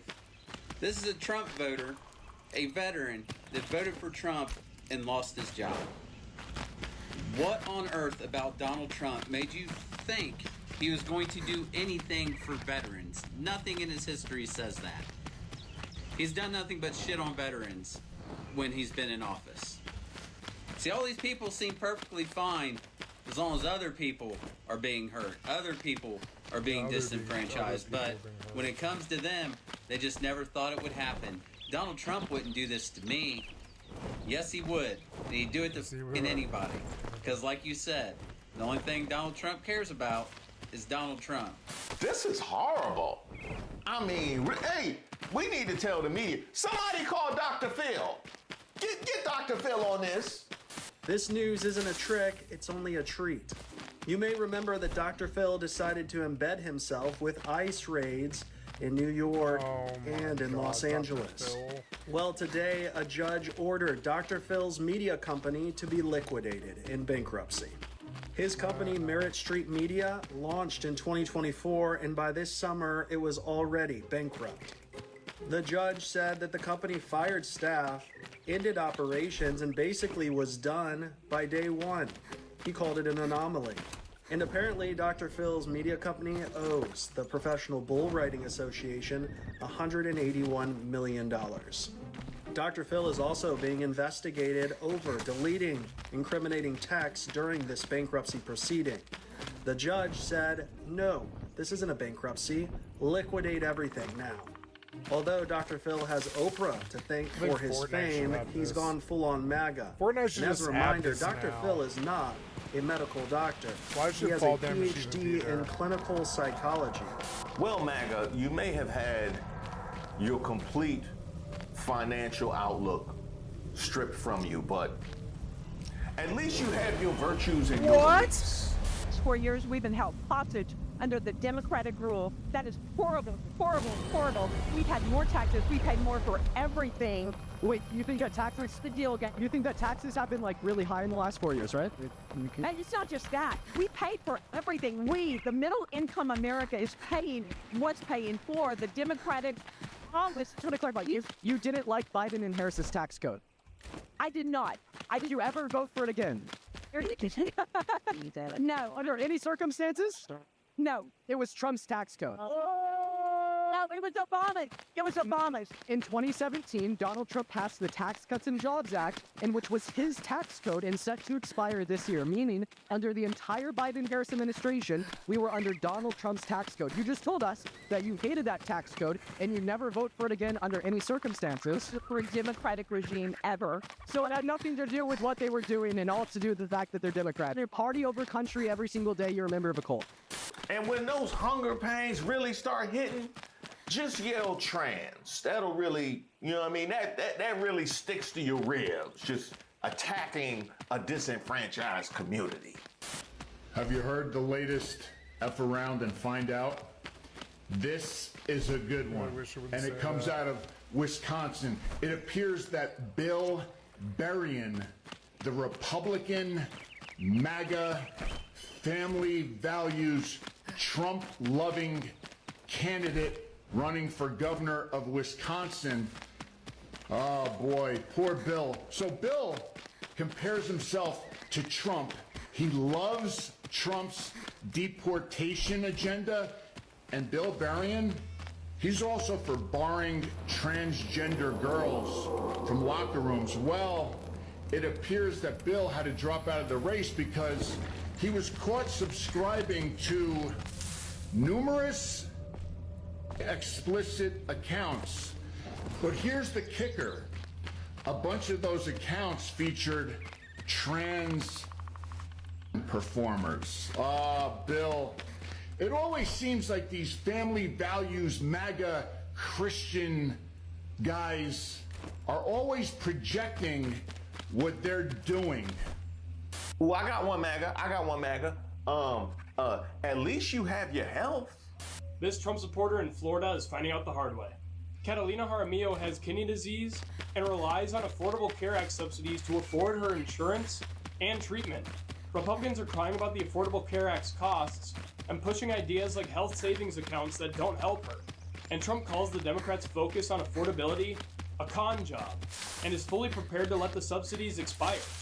And Catalina, she's a lifelong Republican and Trump supporter. She says this has her support of the party wavering. Just wavering? Those expanded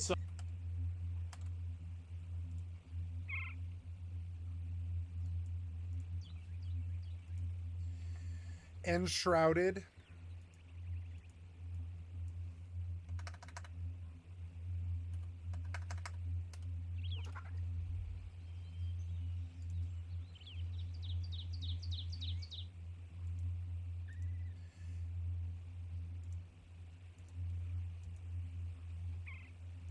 Enshrouded. If I remove the flame altar,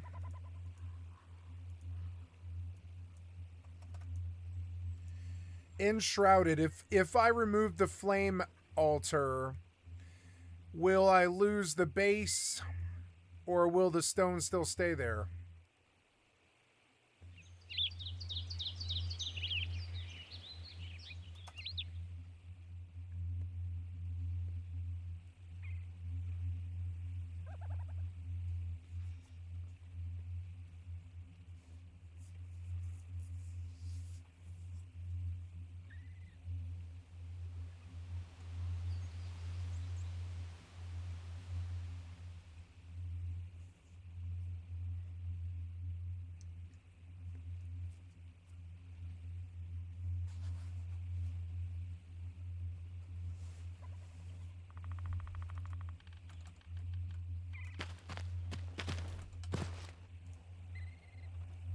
I think I've done enough Grand Theft Auto for today. It's kind of like tuning down. I've kind of reached the end game. It's cool.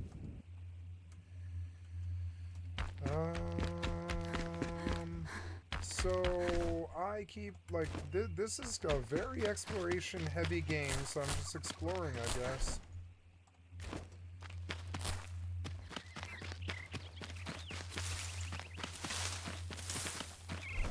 I'm trying to move it forward, but it's hard. There's like lava. What's all this then? What's that?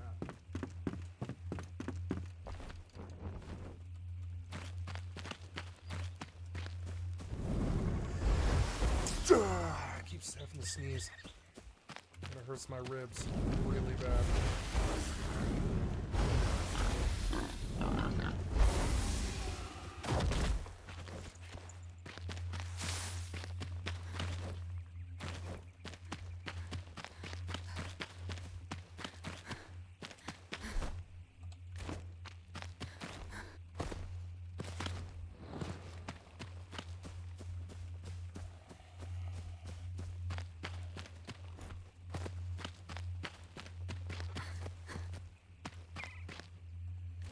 Skeletons. And this is right below where I am? Oh, I guess it is. Looks like skeletons here.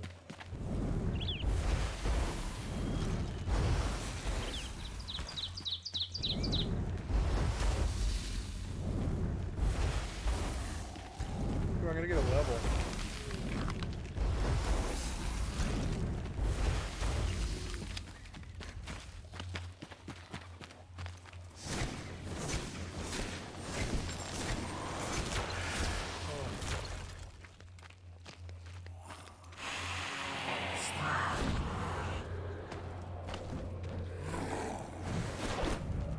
I knew it.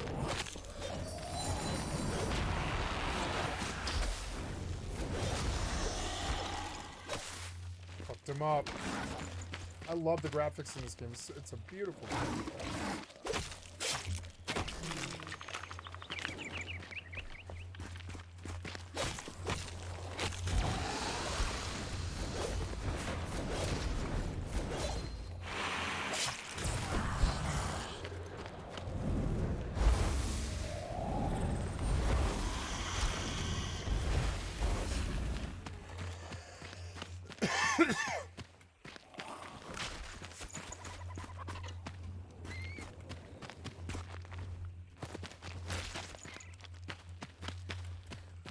Falling down sucked.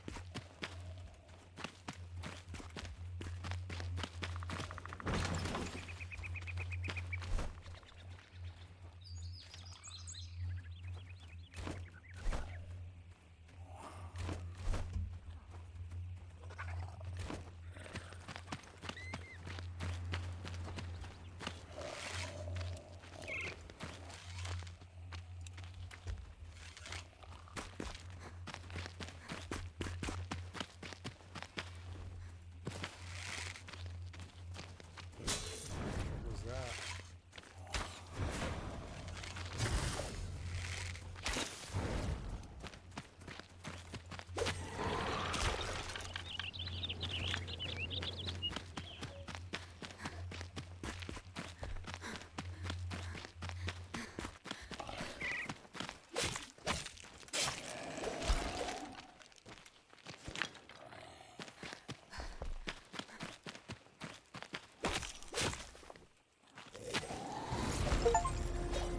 Ooh, I got level 15, I got an achievement. Yay, I have enough points to buy this water aura thing. And there it is. Cool, I have a cool blue water aura that just heals me all the time now. And I have like a water sprite. It's like a heal over time. That's good because it's like, eh. And I think that it looks beautiful too. It's actually so cool.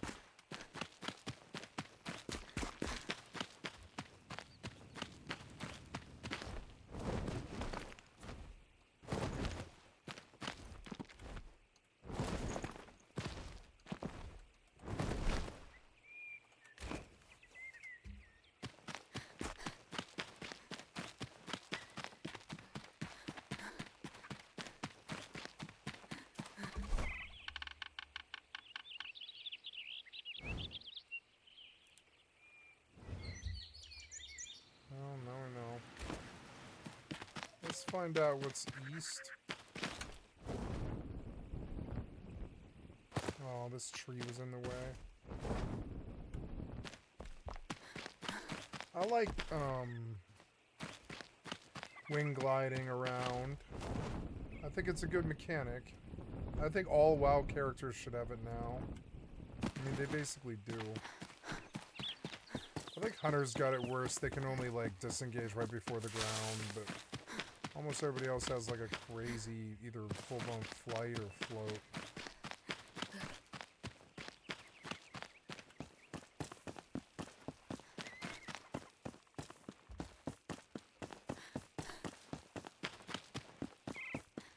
Might be really fun to play MM Hunter now.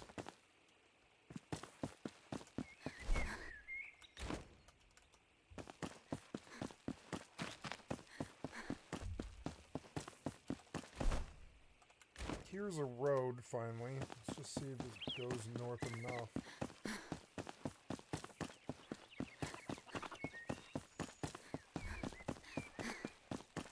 Ooh, what the hell are those? They look awesome. Yeah, I'll fuck with it. Fuck it.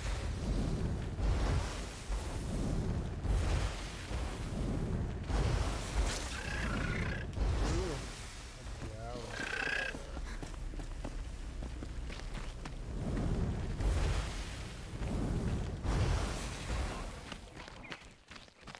Uh-oh.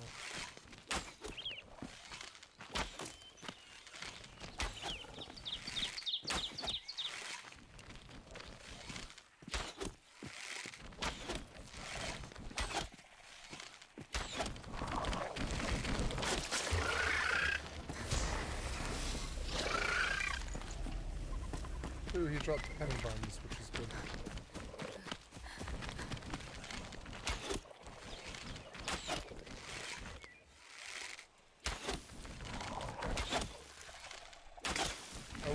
I wish the poison was stacked as it should, but it doesn't.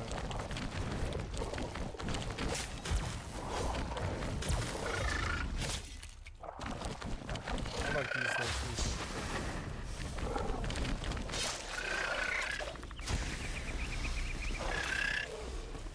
Poison sacks and penny buns, they're worth fighting.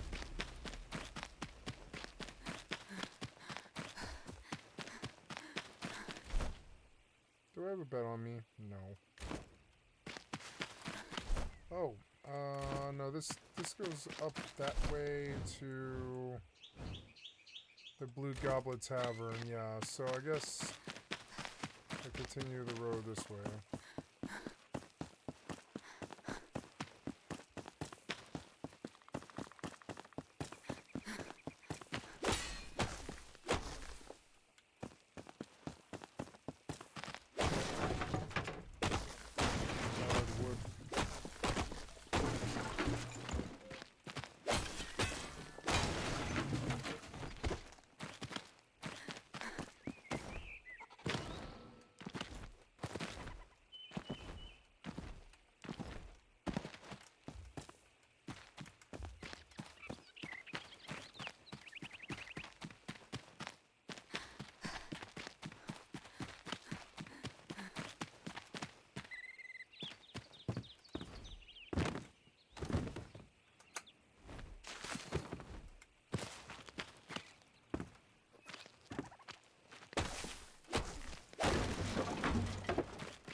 Maybe I found a better way forward.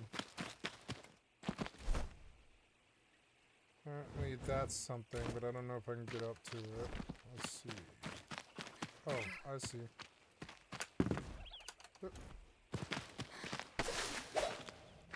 What's this? Azure Ruslas. A lot of them.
Nice, I made it to an abandoned hunter camp.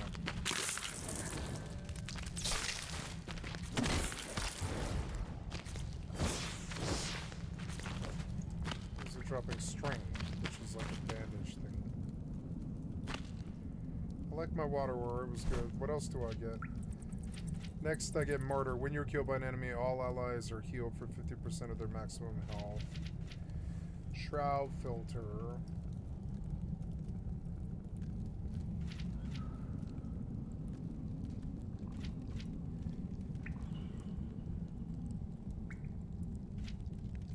Intelligence, healer 2, gain from healer spells, curse by 10%. I spent points in healing, yeah. When killing an enemy with a magic weapon, you have 10% chance to summon a friendly skull companion. So you gotta kill like 10 mobs, but that's cool. I'll buy that next, Necromancer, because I don't even think you have to do anything.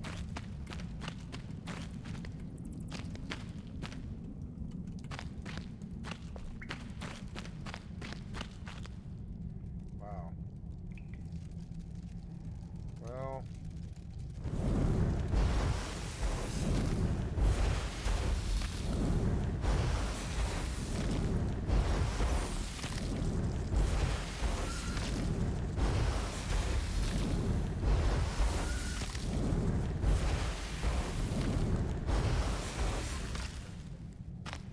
Maybe I shouldn't have dumped all my mana, but yeah.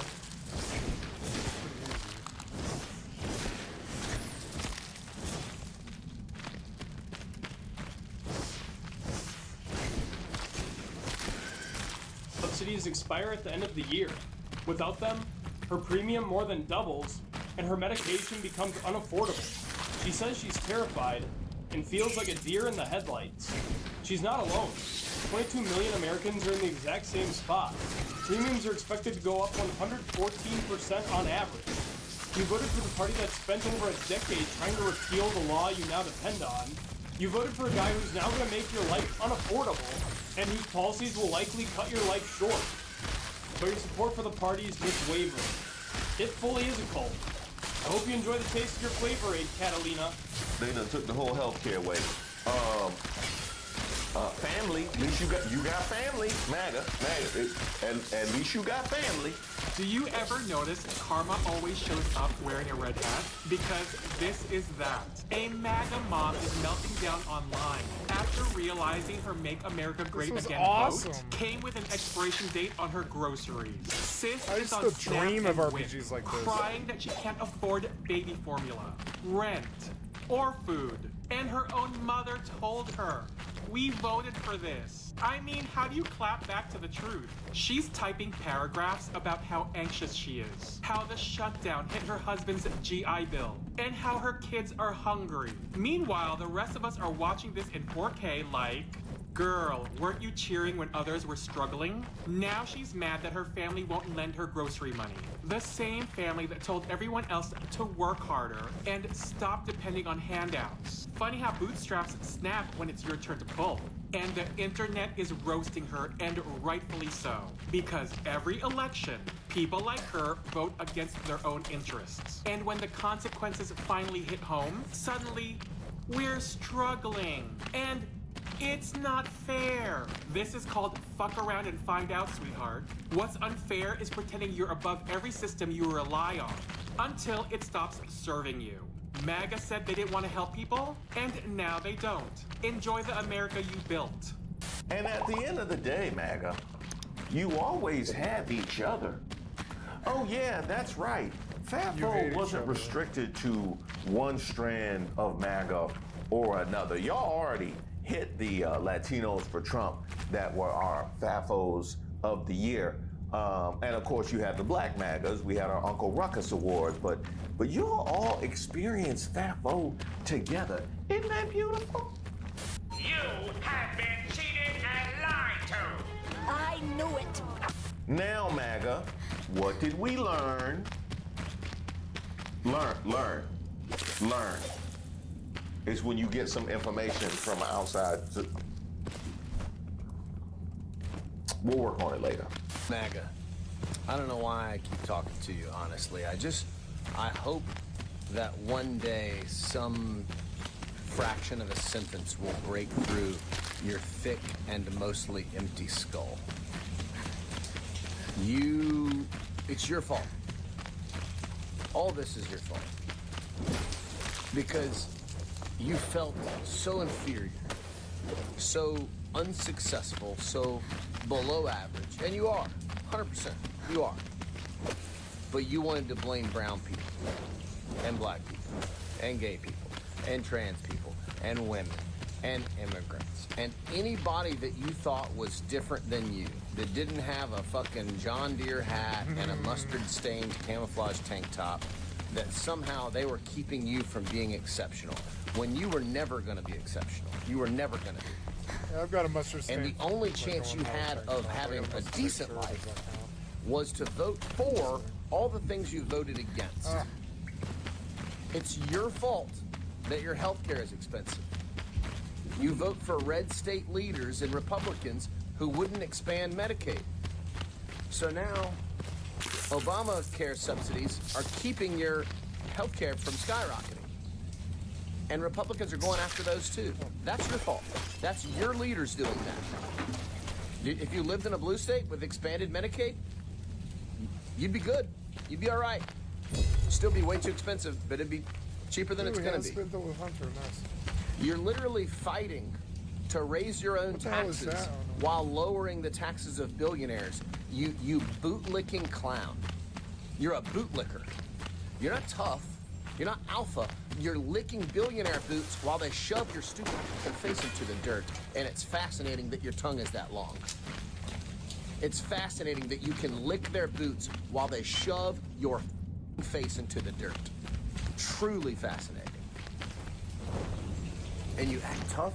Brother, there's nothing tough about worshiping a dying billionaire in a dirty diaper that paints his face orange every morning. It's the opposite of tough. It's pitiful. It's pitiful. It's like you back in Mr. Burns. Pitiful. You look pathetic. Disgusting.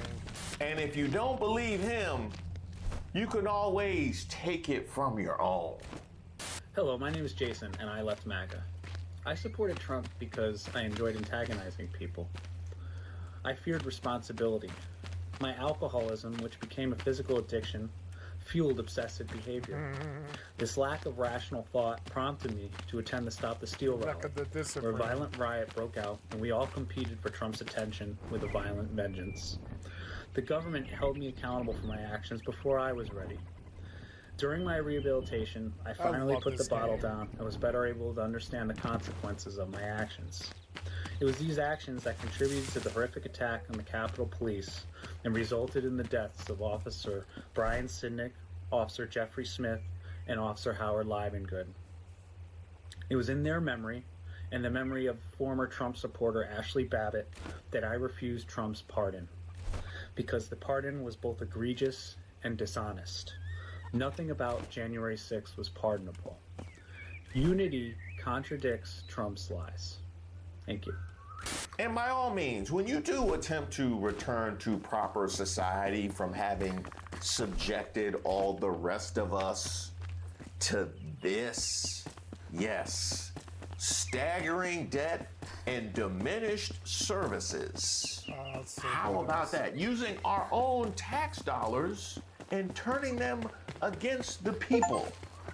When you attempt to return to proper society for having subjected the rest of us to this, try and come correct.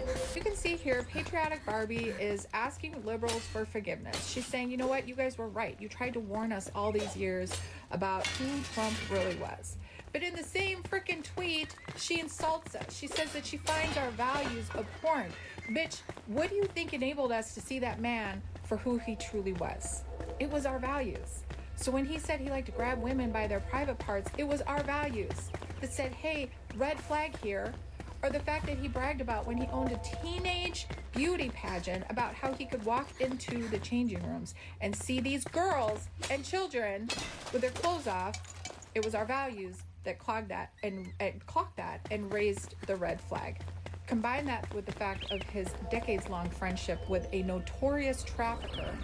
It was our value system that immediately threw up all the red flags, and we tried to do everything we possibly could not to elect this predator. Because that's, in my mind, that's what this man is. So I gotta ask you this, like, and to ask yourself, what is it in your belief system that enabled you to turn a blind eye to this man and enable him and elect him and give him unprecedented power to cover up for past actions? Because honestly, until we have that conversation and you're willing to look inward, this is an empty apology. And when you're wondering what it was all for, what all of this was for, try and hold fast to the sacred words of your dear leader, expressing just how much you mean to him. Listen to what Donald Trump just said moments ago in the White House about the Epstein files. All of the things we've done, including the Middle East, I mean, you see it. Instead, they want to talk about the Epstein hoax. And the sad part is it's people that are really doing the Democrats' work. They're stupid people. Dear MAGA, Trump just called you stupid. What are you going to do about it? Is it obvious to you yet that Donald Trump is hiding the Epstein files because his name is in the Epstein files? And by the way, that's if you're lucky. Her life is in danger? Who's that? Marjorie Taylor Greene, he says. Marjorie Taylor Greene. I don't think her life is in danger. Frankly, I don't think anybody cares about her. So congratulations, MAGA. Oh, wow. Just let us know where we can send this to you. Oh, cool. Huh? Oh, you in between places right now? That figures. Look at this large mining ship. It's got a really big viewport. Alongside all your races of the weeks. You can pick those up when you come down in time for the next insurrection. We'll go ahead and box it up for you. And oh, you want that right there too? No, that was here for the fast part. That was here for the fast, because they played around. They know Buffalo should have won that game. That was a catch. That was a catch. Soon as the receiver's knee hit the ground, that was a catch. And refs, they played around. Now they gotta hope one of Lauren Boebert's sons could learn to throw a tight spiral in time for the AFC Championship game. Congratulations. Congratulations. You played yourself. Congratulations. Well done. Well done. Refs out here escorting the Broncos down the field for the game-winning field goal. Now, you're gonna have 2 weeks to sell us on Drake May leading up to the Super Bowl. Well done. Well done. You could have had Josh Allen, but the refs wanted to get involved. They wanted to get involved. Oh yeah, it is a Broncos shirt in the background. I didn't even think to look. So this is. He's Denver. This guy's Denver. What you got? Nicely done, NFL. You're out here looking like MAGA. I can tell you, out here looking like MAGA. And quite frankly, y'all look good together. Thank you guys so much for watching the video. Well, what do you think? What's up, MTV? Come on in, you broke mother... I'm in my new space. I had teased it to you guys, and here it is. You know what? I like it. It's very well lit. Hopefully, we can make the night videos not look like hostage content. And I was able to bring in a lot of the stuff you guys enjoyed from the last set. You know I had to have Bob in here. I had to find a way to get Bob in here some kind of way. And of course I had to have a jersey. That's going to rotate. Don't worry about that. And we might even be able to rotate this mug right here, but we got some more space around here. So, I'm accepting gifts. That's a joke, but I do be accepting gifts though. What do you mean by that? And right here, we have an original Basquiat. I couldn't get that in the old set, but I wanted to. You can't have an original Basquiat and not have it on your set. I got that during Art All Night from a guy downtown 19th Street. His name Original. So that is an original Basquiat. He sold me that one. Look at my chandelier. It's $2 million. It's made out of expensive chicken dinners I've eaten over the years. But ultimately, this was a move that the success of the channel enabled. You guys made this a possibility for me to revamp my space and make it easier to produce content for you. Yeah! So if you hadn't had an opportunity, go ahead and subscribe to the channel, or you can join as a member right here on YouTube or at Patreon at patreon.com/ReeseWaters, where you can get the weekly newsletter. But you can also sign up for the monthly, which is free. And while we're talking about pictures, I received this one, wife Danielle and husband Steve watching Reese chilling in our RWs. Now, Danielle appears to be enjoying herself, but I don't know, Steve. It don't look like this was your choice. It don't look like, Steve, you look like you trying to get some brownie points by watching her show. And that just happens to be me.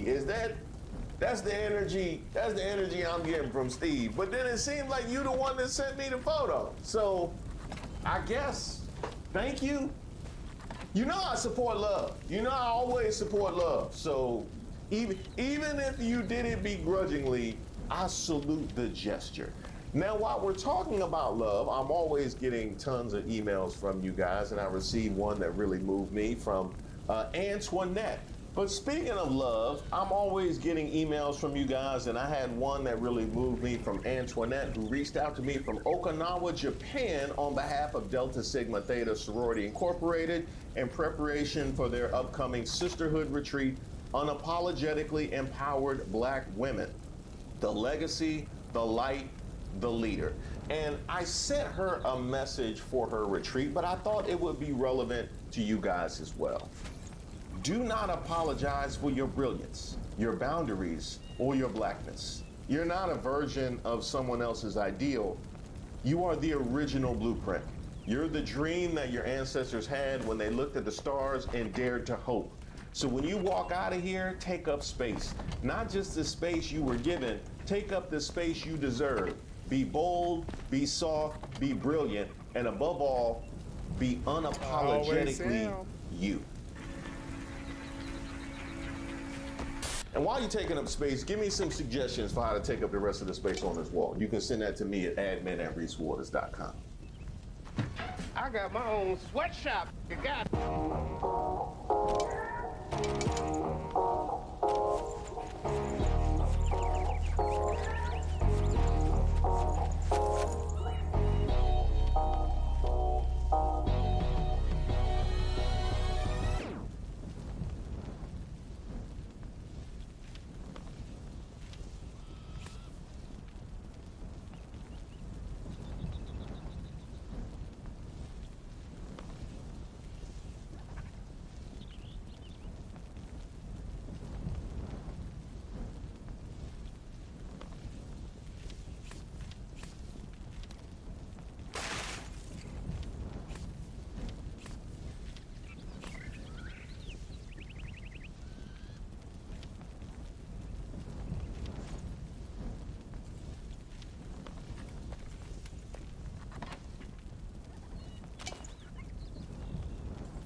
Indiana Jones and the Pretty Good Circle. Brought to you by Salem. College, raining, night, Connecticut, 1937. Indiana Jones lies asleep at his desk. When suddenly, the sound of glass breaking in the distance. Dr. Jones shoots up, awake. What the hell was that? And out of the corner of his eye, he sees a shadow dart away. What the devil? So he walks out to the hall to investigate. Mud everywhere. At least I think it's mud. We follow the footprints and find a bookcase has been knocked over with the window above it smashed in. Someone's inside the building, Mr. B. So we keep following the muddy footprints. Those are big footprints. And we can hear some sort of chanting in the distance. This is very scary, Mr. B. Dr. Jones flings open the doors. Who goes there? There's a guy right there, Mr. B. Down on his knees. He's saying something in parcel tongue. You know who else was a parcel tongue? Don't say his name. So Dr. Jones walks over to the guy and he's like, all right, pal. You can't sleep here. But the stranger stands up. He spins around. Turns out he's like enormous. He's like 8 feet tall. Who the hell are you? The mysterious stranger wants to fight Dr. Jones. He goes, Exhibit A. They're fighting, but Dr. Jones is losing. The intruder swings Dr. Jones into a chokehold and gives him a little doink on the head. Dr. Jones falls unconscious on the floor.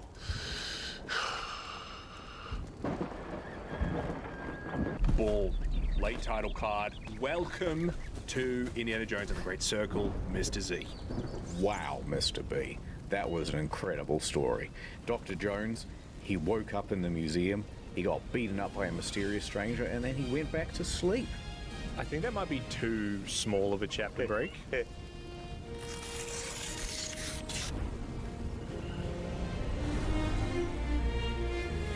New scene. Indiana? A kindly old man shows up with smelling salt. We wake up several days later.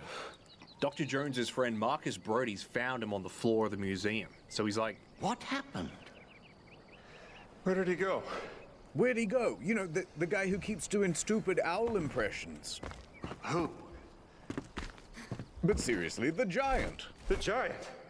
I didn't see any giant. I caught someone breaking into the museum. He was tall.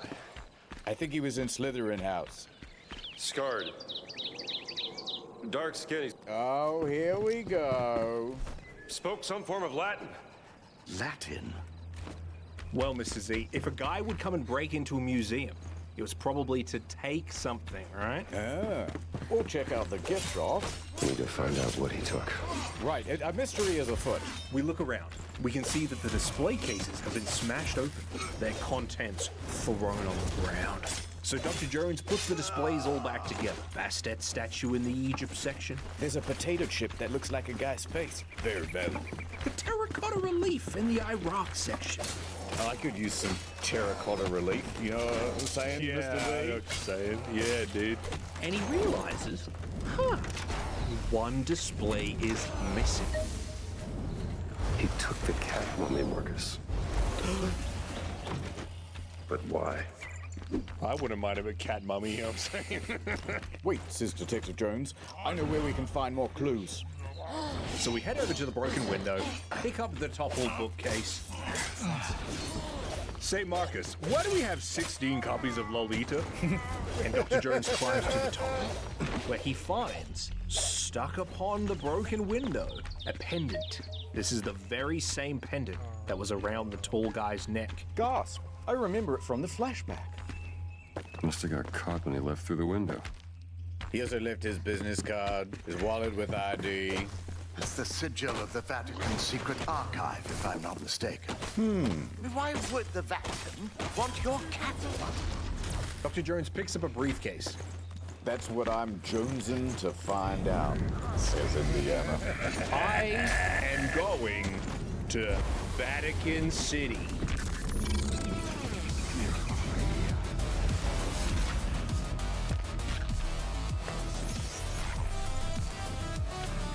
Dr. Jones packs everything he needs for his trip to Vatican City. The pendant, his whip, a picture of the cat mummy just in case he forgets what it looks like. His apple-bottom jeans, Mr. B. His boots with fur. Oh, and he gets a record too. Oh, look.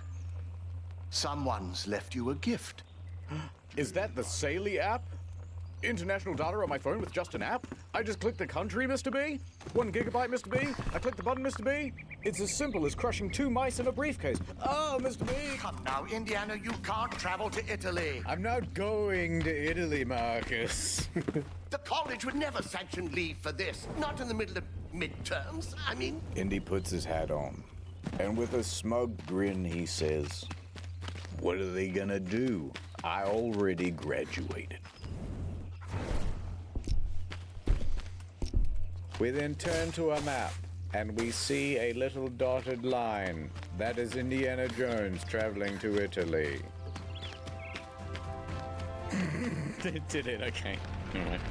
So, along the trip, before he leaves, he sends out a telegram. On next plane to Rome. Stop. Need help. Stop. Meet me in Vatican. Stop. Indy. Now, he sent this telegram to his friend Father Antonio, who's a priest at the Vatican. And Father Antonio replies, "My friend, stop. Vatican not safe. Stop. Antonio." And with that, Indiana Jones has arrived in Rome. Who knows what he will find?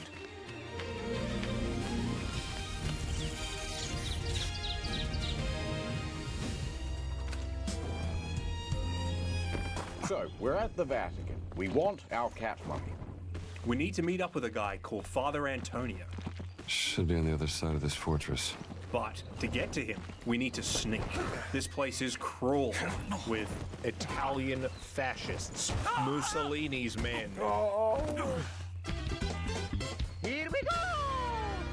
Anyway, so we Assassin's Creed parkour. Imagine cracking a whip stealthily. Yeah, he goes. What's that? Must have been the wind. And eventually, Dr. Jones comes up across a locked door. The door cracks open, Mr. Z, and a man clad in black peeps through the crack. A black shirt! It's a fascist! Get him, Mr. V! No, Mr. Z, this is Father Antonio. We found him. Antonio. Father Antonio embraces Dr. Jones. How many years has it been? Indiana, we are very good friends with a long history. Follow me. Suddenly, Dr. Jones remembers that What the hell was that? It was some kind of AI meme about Indiana meeting him. Oh my God, where did they get this from? Father What the hell Antonio was that? embraces Dr. Jones. What? How many years? Father Antonio What's with the embraces gay Dr. kiss? Jones. What? How many years has it been? Some kind of AI thing? Indiana, we are very good friends with a long history. Follow me. Suddenly, Dr. Jones remembers that record that he packed. It's a present for Antonio. Hey, Antonio. Check it out. A new song just came out. For me? No, that's the latest humdinger out of New York City. Out of Gangnam in Korea.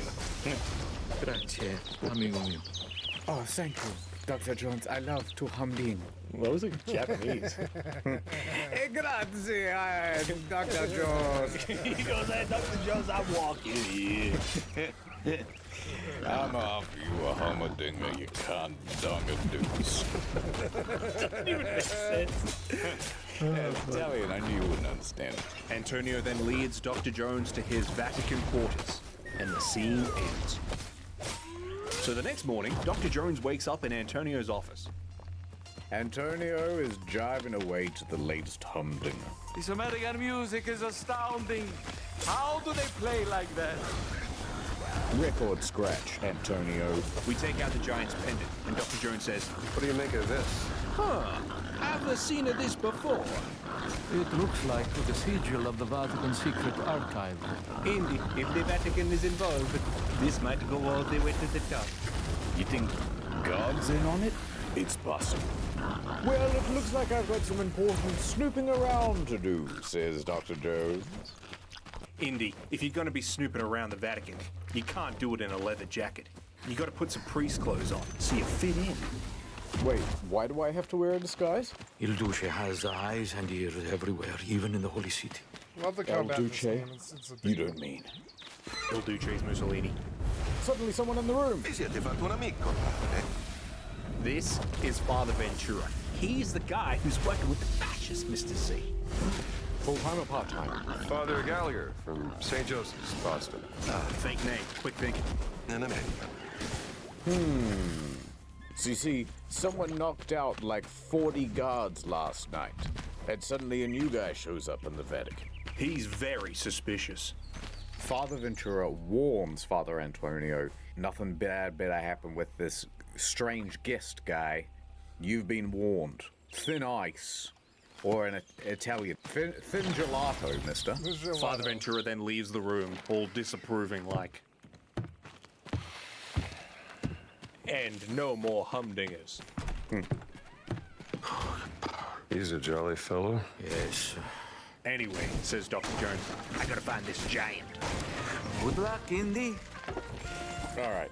First thing we do is run up to a nun and we say, hey, have you ever had sex? That's the first thing he thinks to ask. Me neither. Could I be a nun? All right, so Dr. Jones heads outside and starts looking around. It's a beautiful sunny day. Ooh. Suddenly, his eyes lock upon a woman. The camera cuts to a nun. She's walking, looking around all shady-like. Sexy nun, Mr. B. Sexy nun. We already have one. Then she starts picking a lock on a door. Better than picking your nose, Mr. B. Dr. Jones walks into frame and he says, What are you up to? Nothing, she yells back. I'm going to follow this woman. So Dr. Jones begins to archaeologically stalk this woman. Not all heroes wear capes, Mr. B. Where'd you go? He follows her up through a small chapel. Anyone see a nun? Stuck this one. And out onto a balcony. We got it, Mr. B. Enjoying the view? She spins around, surprised. Excuse me, Father... Oh, what accent is this? Gallagher. Is spying on people part of your daily nun routine, sister? I was actually just... bird watching. And then suddenly, a big bird... No, wait, a big blimp flies over the top of them. It's the Brotherhood of Steel, Mr. B. Be not afraid. Dr. Jones yoinks the lady's binoculars and has a bit of a gaze in the distance. We can see at the top of the basilica where the blimp has docked. There's two men. One is Father Ventura, and the other, Benito Mussolini. The guy who invented Japanese fish broth? Then, another man walks into frame, in a suit, and he's followed by what look like 3 Nazis. Uh-oh. Whoa, internet historian face reveal. So stupid. What the hell are you doing here? The lady then tries to snatch the binoculars back. Stop it, give it back. That's Emery Voss, German archaeologist, and leader of the Fears Occult Research Program. The lady then steals a notebook from Indiana and starts reading, revealing his true identity. Dr. Indiana Jones, Professor Archaeology Department, Marshall College, Bedford, Connecticut. Wait, did she say Connecticut? Yeah, dude. I'm an investigative journalist, and right now I'm looking into the disappearance of someone very dear to me. She was abducted more than 6 months ago. The fake nun lady pulls out a photo and hands it to Dr. Jones. Wait a minute. I know this lady. Wait, no, that's the wrong picture. This one. That's Dr. Laura Lombardi. Do you know her? She's one of the world's leading experts in ancient languages. Yes, and most importantly, she's my sister. My name is Ginetta Lombardi. How about we team up? You find out anything about my sister, you let me know. And if I find out anything about your cat mummy, I'll let you know. Yeah, all right. Miss Lombardi, deal. Let's go to a new area together cat then. mummy. Yes. Gina and Dr. Jones now Cat stand mummy. in front of a water fountain. Maybe this is a hidden tomb and we can go inside, huh, Cat Dr. mummy. Jones? That's right, Gina. The cat Check mummy is this actually out. quite a good Puzzle bit of- time. So we spin these 2 dragon statues inward. That makes the back of the fountain open up. spin the block around. There's puzzles on each side. One's a Sudoku. One is the arm wrestling minigame from Sherlock. We do that. Push this statue. The gate opens. We're in. A set of spiral stairs unfold down into the depths of the fountain. We follow them down as it starts to get darker, hotter, more red. We're not going all the way to hell, are we, Mr. B? No, I don't think we are, Mr. Z, because those stairs aren't paved with good intentions. As we get to the bottom of the steps, we can see the floor, and there's a big grating all over it with like flaming coals underneath. Dr. Jones and Gina push further into this strange building. But then suddenly a trap! Dr. Jones, are you okay? Just pray. It's closing again. The two are now separated. Uh-oh. Dr. Jones heads further into the tomb without Gina. Are we in a fucking Skyrim cave at the moment? This is a Skyrim dungeon. Yeah, right? Yeah, we gotta watch out for the Drogo, the Italian Drogo. Down through the basement. Many, many levels. How far can this thing go? And eventually we step into a large hall. There's monuments and sconces that light up in flame as we approach. What is this place? This is not entertaining. It's a tomb. And up some steps is a big stone sarcophagus. John, I found it. That little sigil on the front of the tomb look familiar, Mr. Z? The giant's pendant. Dr. Jones tries to push the lid off, but it's too heavy. Too heavy. So just to the right, we head up some steps. We pull a stone shield off the wall and find a hole in the wall. So, Dr. Jones unzips his pants and sticks his hand into the hole. His one fear. We can hear gears turning, and the lid of the sarcophagus starts to peek open. Mr. Z, it's working. And he pulls his hand out, and the handle's broken off. Nice one, dipshit. Dust God starts damn to it, fall. the way Dr. they Jones move looks is up, so and annoying. it seems like the whole front wall of the tomb starting to crumble. Oh no! Like, he doesn't say come on, he just goes come. Well, hold on, show the audience with no cuts. Oh, come. What? No, he's just speaking Latin, it's fine. Suddenly, a big rock falls out of the roof and lands on the tomb, smashing it open. Big bones go flying everywhere. Dr. Jones looks down at the skeleton. It's too late. He's already dead. And he sticks his hand inside the giant skeleton. Sure you won't mind. And finds some sort of leather manuscript. This is big. We found what we were looking for, Mr. Z. We roll the manuscript out on the floor. It's instructions on how to open the sarcophagus. Step 1, do not put your hand in the hole. Entrance to the sacred monastery of the Nephilim Order. But uh-oh, the tomb keeps crumbling. Is this some sort of trap? The Indiana Jones theme song begins to play. We know it's action time. Dr. Jones pulls out his whip. He latches on to some sort of post, and he climbs his way out of the new opening of the tomb. And at the top is Gina. Hello, Indy. Gina, we're getting off track. That cat mummy must be around here somewhere. Dr. Jones and Gina head into the next room. It's a hall with a very high ceiling. There's flames everywhere, big dragon statues. Gina says, Everything in here is so big. Like it was made for giants. Giants do not exist in real life, Dr. Jones. I cannot deal with this accent. It's not anything. You're gonna have to get used to it, man. She is a major character. Is it Just like, open your mouth. That's just how she talks, bro. Back off. But most interesting is there's a big metal door, kind of voice very actress big. is she? So we walk up to it. Look at this gate. Dr. Jones says, Need some kind of key to open. and Gina says, Key or keys? the only thing standing between us and the giant secret monastery is this big old door. We need to get it open. So, do we use the golden claw, 2 owls, and the bear? It's bear, bug, bird. Shut up, Mr. B. All right, further into the tomb. The doors creak forward to reveal What is this place? a secret monastery. This one was funny. Home to a secret organization that's been working in the Vatican for over a century. Mr. B, I've got some satire. Yeah, please. Considering the Vatican these days, it's probably some Christians. some true Christians. You know what I'm saying? I'm just kidding. It's the organization of the Giants, Mr. B. Look, there's a side door over there. We should go into there. All right, so we take out our gun and we shoot this lady with the bad accent. Upstairs, we head into a small room that kind of looks like a library. And Dr. Jones starts to peruse through some documents. What's this? Some sort of strange old writing? This language. I can't believe know he it? pulled off a joke like that. It's familiar. Parts of it look like cuneiform.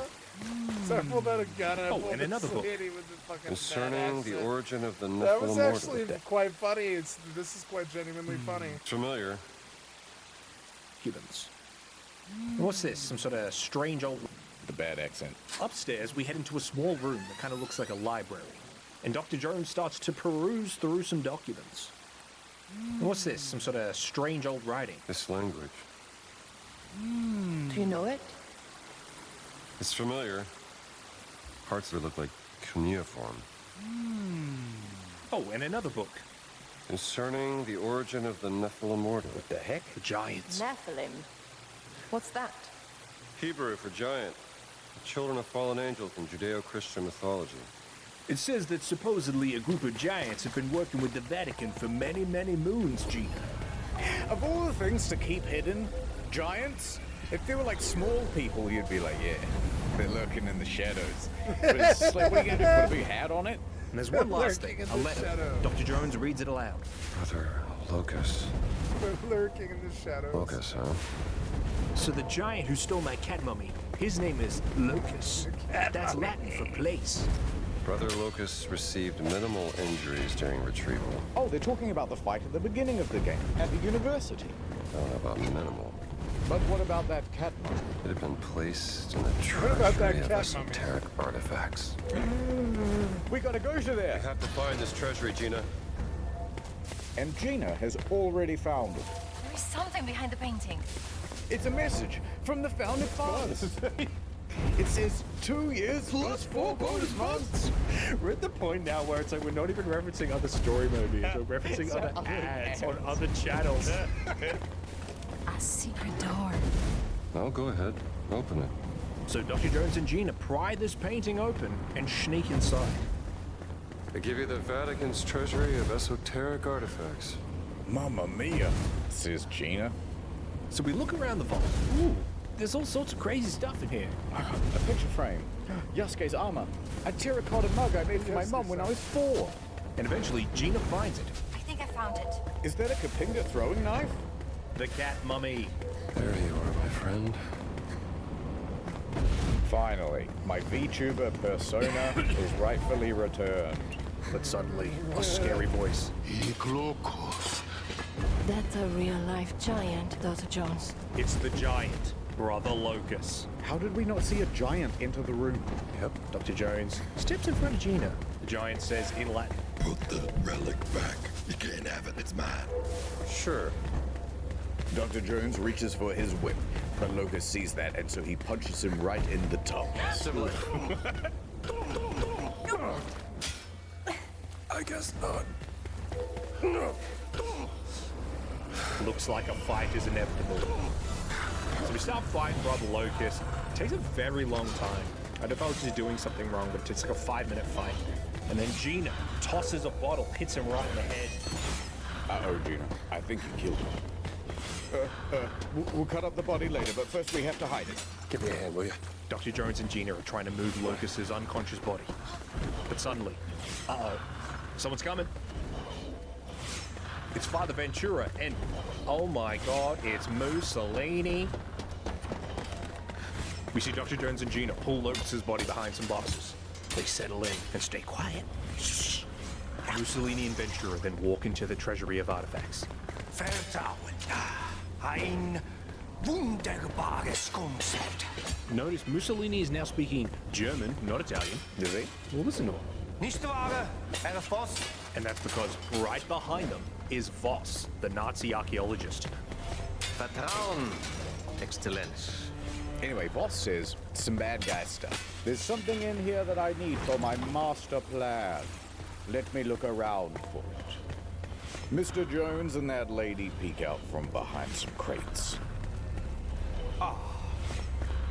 Voss straps over to a shelf and finds exactly what he was looking for. The cat mummy. And Voss picks it up. Das ist what I want. Voss then smashes it against a wooden box. Dr. Jones is pained by the idea of any artifact being defaced. It's not his style. But... Oh, Voss then tips the cat mummy upside down and something comes out. It looks like a dog treat. It's a little carved stone. Voss puts it down in a briefcase. But then Voss clicks his fingers, and a bunch of Nazis start going around to different artifacts in the room, and, Oh, they're gonna smash them! Oh, no, mamma mia. He's not wearing the Dolmio grin anymore, Mr. Lee. Mussolini goes up to Voss and goes, Was ist das? What are these strange little rocks you got here? And Voss says, Das ist the relics of the Great Circle, Mussolini. Dr. Jones recognizes that. The Great Circle. He knows what the Great Circle is. I've seen that shape before. I now have a total of 14 of them, these relic stones.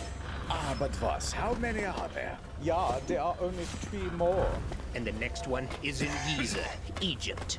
Father Ventura turns to Voss and he says, Hey, listen, man, you're messing with forces you don't understand. The Great Circle, that's a big deal. You guys are really, you know, putting your foot in it. Voss turns to Ventura and says, Arrivederci. Voss and everybody else leave the roof. Gina and Indiana come out from behind the crates and follow, leaving Locus's body there for someone to find. What will happen next? Will Indiana Jones discover the secret to the Great Circle? Who will find Locus's corpse? Find out after ad time. This holiday season. Oh, Saley man, this is the best Christmas I've ever had. One Saley man. White Well, I'm wolf's so glad you liked your one-handed present. sword has got The to reverse be knife uncanny. block. We'll spend Christmas Let's dance to celebrate. Spin me. anywhere but Oh, I like home. it way more. Oh God, I've killed it. I've got to flee the country. This holiday season, we gotta get out of Dodge with Saley. One-way ticket to Mexico, please. Certainly. We've got killer deals. Kill her? I didn't kill her. Over 200 locations worldwide. Thanks to the Saley app, I can get international roaming even after I've landed in the country. Feliz Navidad. That means I know you're a murderer in Mexican. They're onto me. No need to change your existing phone plan. Anything to declare, sir? Well, definitely not the murder of my wife. A modern spin on an old family classic. My wife? She's at home. Alone. Down the hall and to the left. What? But even on the run. The North Pole. Ooh, and I can still get roaming. He'll still learn. Ho, ho, ho! Is that the real Santa? The meaning of Christmas. I don't think I'm getting a present this year. Huh? My apartment burned down and all the evidence is destroyed? It truly is the greatest season of all. Ho, ho, ho, ho! Saley all the way. So scan the QR code and download the Saley app. Then use code INCOGNITO for 15% off at checkout. And over, back to Vido. Okay, so we're back with Gina, and she's just run ahead out of the tomb, and Dr. Jones is following close behind. So Dr. Jones whips and climbs out of the tomb. Daylight. It feels like it's been years. Wait up, Gina, says Dr. Holmes. He gets to the top of some scaffolding, but he's all tuckered out. Gina, help me up! And a man clad in black grabs his arm. Oh, thanks so much. Wait, you're not Gina? We realize, uh-oh, Mr. B. Take a look at that armband on his arm. Gulp. Is he a part of the SEES from Persona 3? I don't think so, Mr. B. Dr. Jones clocks him in the jaw, and the dude falls to his death. Is he gonna do a quip? No. Oh. Scene transition. We're now somehow at the top of the basilica. We see Voss the archaeologist with two Nazis, and they go inside a door. Gina's behind him. She sneaks in. Before the door shuts, slips in. Don't mind if I do. She's gonna sneak onto the blimp. Dr. Jones, he's gonna sneak up into the blimp as well. So he jaunts up the stairs. Come on, guys. Suddenly, roll call. Father Gallagher. Oh, it's Father Ventura. Oh, hi there. And he's got one of Mussolini's men with him. Ventura's like, hey. Why are you not in your castle? Why aren't you doing priest things? I'm suspicious of you. He's one hell of a detective, and not for pets. And Dr. Jones says... Gay priest says what? What? He probably says something like, I'll tell you what, owing to those fur boots, the whole club was looking at. He goes, the key themes of Apple Bottom Jeans are the avarice of man. Just want to check out the view. Ventura tells Mussolini's men to attack. And Dr. Jones whips him in the hand. Ventura's really angry. He yells. He points. He says, Spies! Fate ciò che volete con lui. Suddenly, Ventura turns around. It's Locus. I am not dead, and I am mad at you, Ventura, he says in Latin. Why would Locus be mad at Ventura? Because he let the Nazis come and take all the relics, bro. Oh. Because he's a giant. Oh, God, this coffee's good. Demone! Uccidete il demone! Dr. Jones punches Ventura in the face. Oh, shit. Ow. Locus hits him with the double whammy. Oh, that's good contact. Suddenly, a bunch of Nazis come pouring in. Wait, did they all walk past Dr. Jones? Yeah. And Dr. Jones courageously sneaks away, leaving the fight to Brother Locus. See ya! Geez, the whole club really is looking. It's because of his apple-bottom jeans. All right, so we cut to the blimp. And the blimp is already flying away. Oh, no. What's he gonna do? He whips his whip and latches onto the outside of the blimp. Bro, we're on the outside of this blimp. It's windy. It's scary. He shimmies across the outside of the blimp to a hatch. He pulls it open and Gina's there. You again? Yes, me again! And Gina's like, close the hatch, you're letting the hydrogen out. Gina gives her hand and she drags him up into the blimp. We're safe. That's right, Mr. B. Safely aboard the Hindenburg. Safely aboard Dr. Jones the He's Hindenburg. tired. He's old. What were you doing out there? I was scared to come in because I thought you might have filled it with helium and I didn't want the voice. No. Why are you following me, Stramble? That's so outrageous to do that as the voice. You're profoundly strange, Dr. Jones. Is this a hidden door, Dr. Jones? Finally, the statues are judging me. Is your cut, Mummy?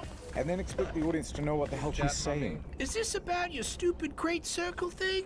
The Great Circle's the biggest mystery in all of archaeology. Do you even know what it is? Some kind of a fancy ring you're gonna put in your museum, perhaps? No. Okay, pay attention. A square, it has 4 sides. A triangle 3. Imagine a shape. It only has one. Curved all the way around, but with no vertices. What? Do you have your lipstick? Give it to me. So Dr. Jones takes the lipstick and goes over to an empty piece of canvas on the wall. He draws a circle. water thing is Here. a light source. Throughout history, mankind has built sites of great spiritual significance. Put some dots on it. Siwa, Giza, Persepolis, Mohenjo-Daro, Sukhothai, Nazca, Machu Picchu. Now, You're really fucking up my lipstick, dude. here's the strange part. He draws a line connecting these dots. If you were to draw a line through these ancient sites around the globe, Oh my god, it's Saturn. you get a perfectly aligned circle. The Great Circle. Exactly. That is a good name. We should use that. Something about its geometry, a deeper force that connects these sites. I looked up the Great Circle, and apparently it's just like a very fringe pseudoscience theory. Never speak ill of the circle. Yeah, but that's superstition. Never speak ill of And the I don't believe in superstition. Neither do I. But if Voss thinks those stone relics can help the Reich, then we have to find them before he does. No, you have to find them. I have to find my sister. God, we gotta get sentimental. I don't want to get sentimental, Mr. B. Sorry. I do have a pen, do you know that? I'm a journalist. The hairpin. It's an antique, by the way. Early 19th century. Gina takes her hairpin out. That was a gift from my sister. She hands it to Dr. Jones. He fiddles with it. Then a little blade pops out of the end. Assassino. How about that? You realize that this hairpin belonged to an old king called King Chekhov, right? Yeah. Laura didn't tell me about that. Gotta get some shut-eye. The two of them settle in for a long trip to Egypt, and the chapter ends.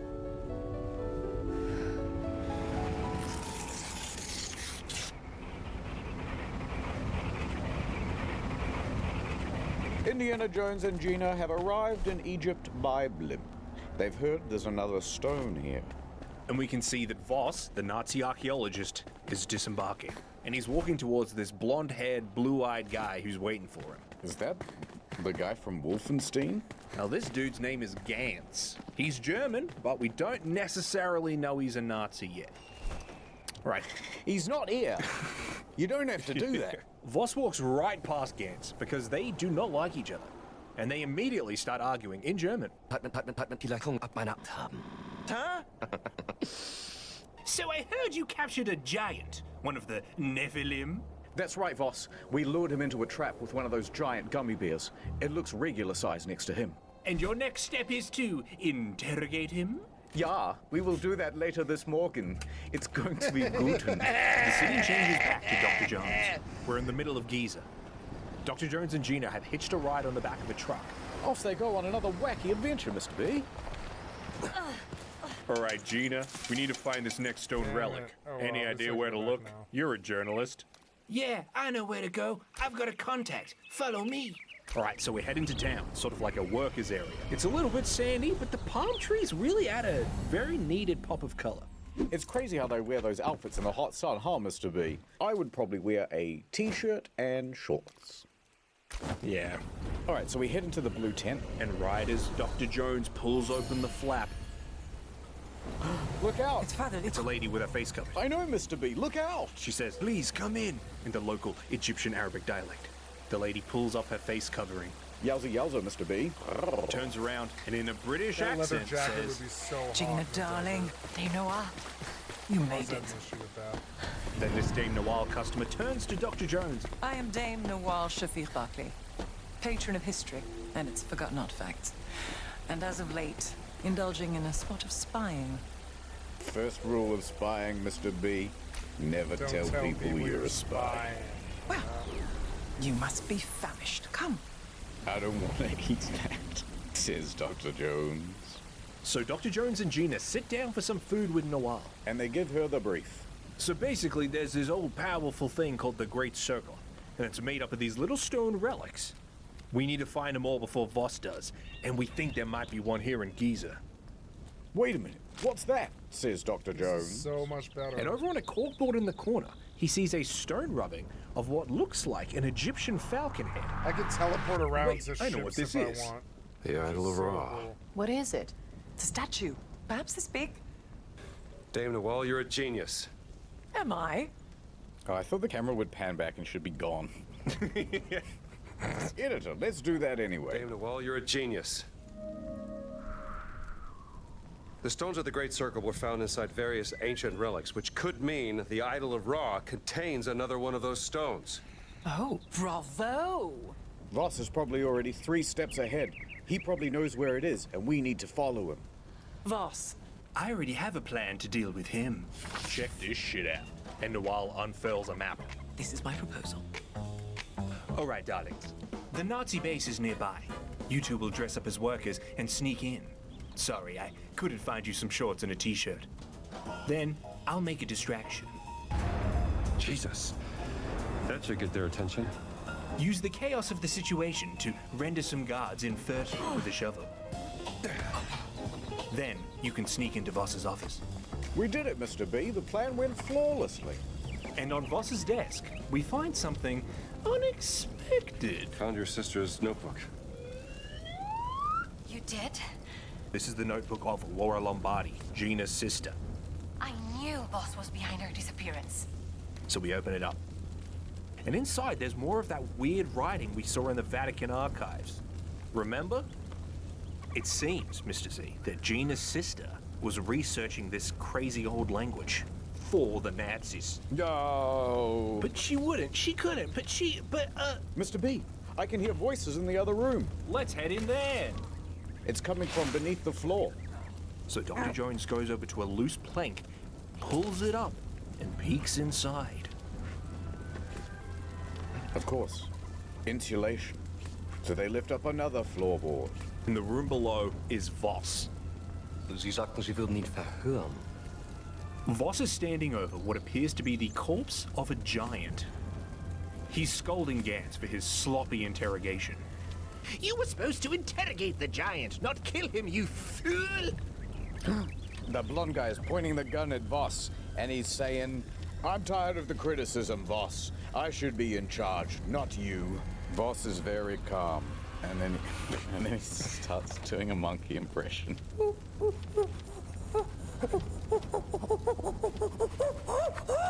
Cut back to Dr. Jones and Gina, just like... Gantz grabs Voss by the throat, slams him on a table, and is pointing his gun at him. But suddenly, the roof collapses. Boom! Gina and Dr. Jones fall down, landing on Gantz. That makes no sense. They just lifted like one plank. Why would the roof collapse? The camera pans up from the rubble. Dr. Jones and Voss stand up together like a beautiful mirror. Voss says, Indiana Jones. He does his monkey impression again. Voss, what are you doing here? What about Gantz? He's right there. What about Gantz? It's such bizarre rules, like, okay, he knows the guy who's unconscious on the ground is an enemy, will probably come up later. He's already killed many of the fascists and Nazis along the way. But shooting one of the higher ranked guys just because he's unconscious is too far for him? It's not the archaeologist's way, man. It's been a long time, Indiana. While Dr. Jones and Voss are talking, Gina sneaks up behind Voss with a gun. I have missed our conversations. That makes one of us. Watch him. Checkmate. So while Gina's got Voss at gunpoint, he inspects the body, and we can see on the giant's chest is a big tattoo. Very curious. Dr. Jones and Voss start doing the Mr. Smart Guy routine. Give me your expert opinion, Dr. Jones. This is not cuneiform. Yet some of it looks like a syllabary, not an abjad. Interesting, no? Well, there's no bumps, so it's not Braille. There's clearly a fully representational figure here, you blind. Very well, but then how do you explain the triangular lines? A triangle is not a circle, Dr. Jones. Unless you spin it around very fast. This is far beyond your understanding, Dr. Jones. It looks like a series of circuits. Is it electrician? Oh, wait a minute. It's a damn again. Isn't it? Adamic. According to legends, Adamic was the first language given to men by God. Enough of this, says Gina, being practical with the gun. Tell me why you've taken my sister. But she mumbled the line so nobody knows what she's saying. Huh? Maybe? Says Voss. Gina pistol whips Voss in the face. Gina? And now that I have their undivided attention, you are welcome to proceed. Wait, who's he talking to? Suddenly, Gantz jumps up behind them. Oh, no. I didn't see that one coming. Ow, says Dr. Jones, but moments before he is struck. Take the gun! Oh, wait, actually, go back. I just need to pause and zoom in a bit there. I was just double checking what kind of gun that was. I think it was It's either a Glock or an M1 Garand. That's Why? not an M1 It was his Garand. joke about because they're feet. Oh, okay, yeah. Just won't get it. Don't worry about it. Anyway, a big goofy fight scene happens. The portrait in the background. Gantz then goes to crush Dr. Jones's head like a big ripe watermelon, and all his history and language skills are all gonna get exploded all over the wooden floor. Goodbye, Dr. Jones. Hey! But then Gina shows up. The only one who stamps on head is his. The only. Whatever, says Gina. But Voss intervenes. The gun goes off and it shoots Gantz in the cheek. But then Gina gets Voss's nose. I have got her nose. But as she goes to stand up, whoops! She hit the shelf, which knocks her unconscious. She fires the gun again. Did Gantz just get shot through the penis? Dr. Jones and Gina have both been knocked out. Gantz goes over to Voss, helps him up, and he says, Sie haben mir das Leben gerettet. "You saved my life, even though we're not friends." And Voss says, "Don't worry, Gantz, I would never betray Germany." Ich möchte immer mein Dienst fürs Vaterland.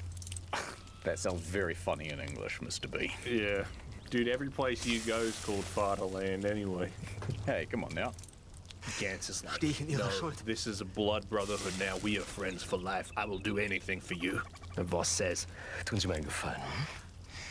Let's kiss. "For Germany." I got a better idea. But suddenly, Dr. Jones jumps up. He's got a chair. And he cracks those two Nazis across the head. Oh, look, he's got two hats. Dr. Jones helps Gina up. Come on. We gotta get out of here. So we're running out the back of the Nazi compound, over a balcony, down a dirty hill. There's stuff loading into the shot. There's particle effects, half rendering. DLSS is doing the heavy lifting. We running forward. We can see, just in the distance, there's a mouth to a mine. And Nawal's there. She's yelling out to us. We sprint in, and Nawal's hitting a support beam with a big hammer. And right as we jump in, she cracks the beam, and the mine collapses on top of us. We die. That was a really bad idea, Gina. Dr. Jones comes to, lights his lighter in the darkness, turns around. He can see Nawal. She's through the rubble. Are you all right, Dr. Jones? What are you doing, idiot? You could have killed us. We had to do something to keep the Nazis from following. Dr. Jones and Nawal crawl through the rubble trying to find Gina. We gotta find her. Dr. Jones, I'm here. It's Gina. She's like, "I'm okay, guys. Don't worry about it. We'll catch up later." Be safe. See you back at the tent. There's a way out, over here. Come on, I saw some circles this way. What about this way? The mine leads to a chamber. I saw some circles an ancient this way. chamber. And inside, we see a big mural covered in hieroglyphs. Oh my gosh.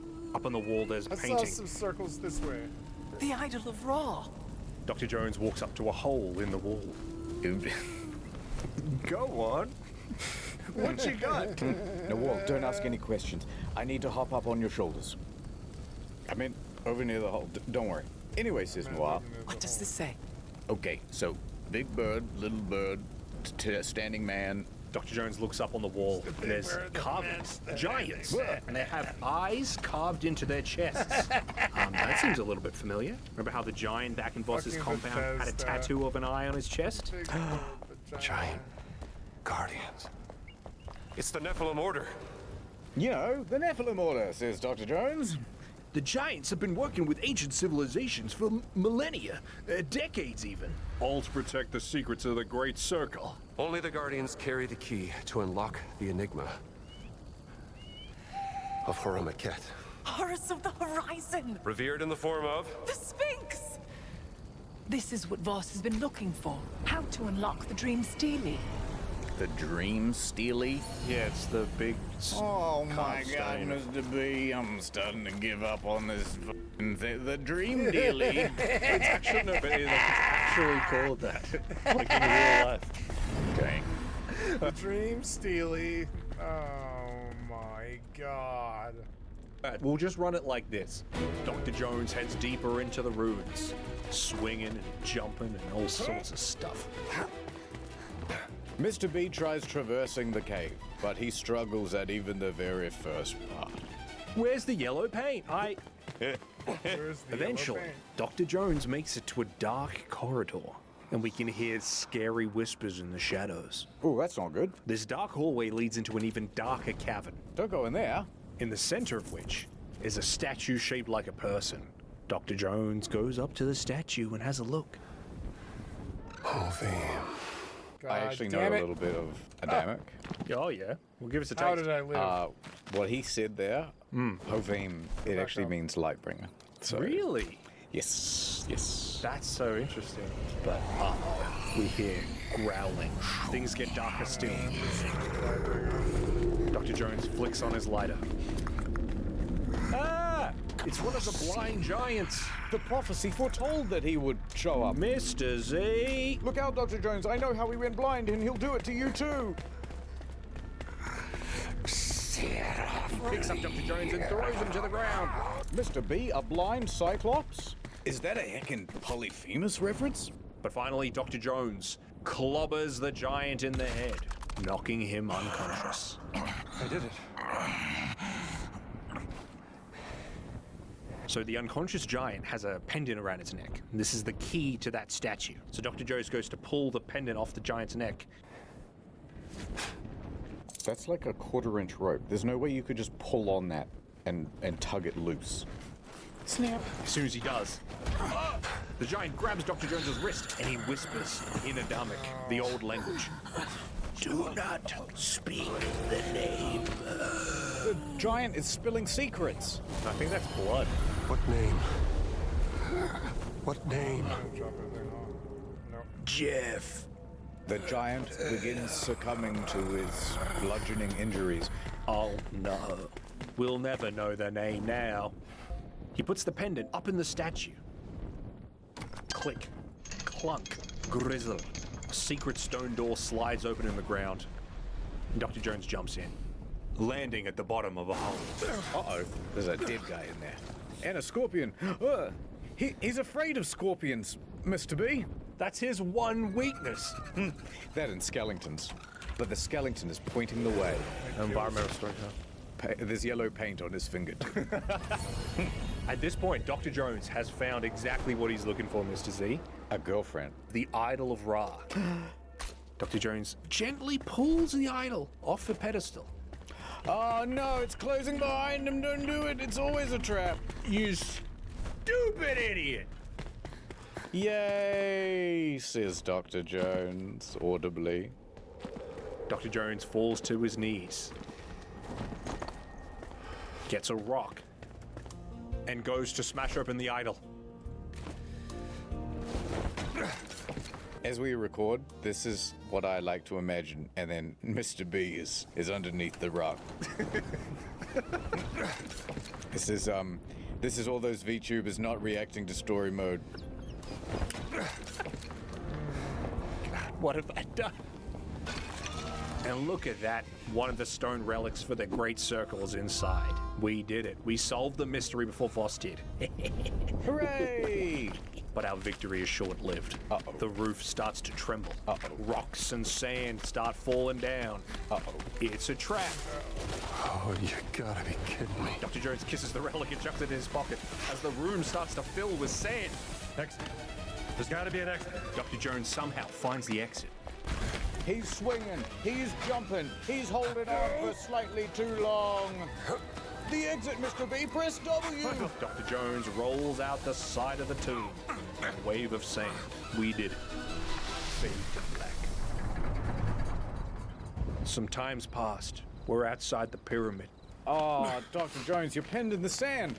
And that item that the bad guys want is right there in front of you, and you can't grab it, and they're gonna grab it.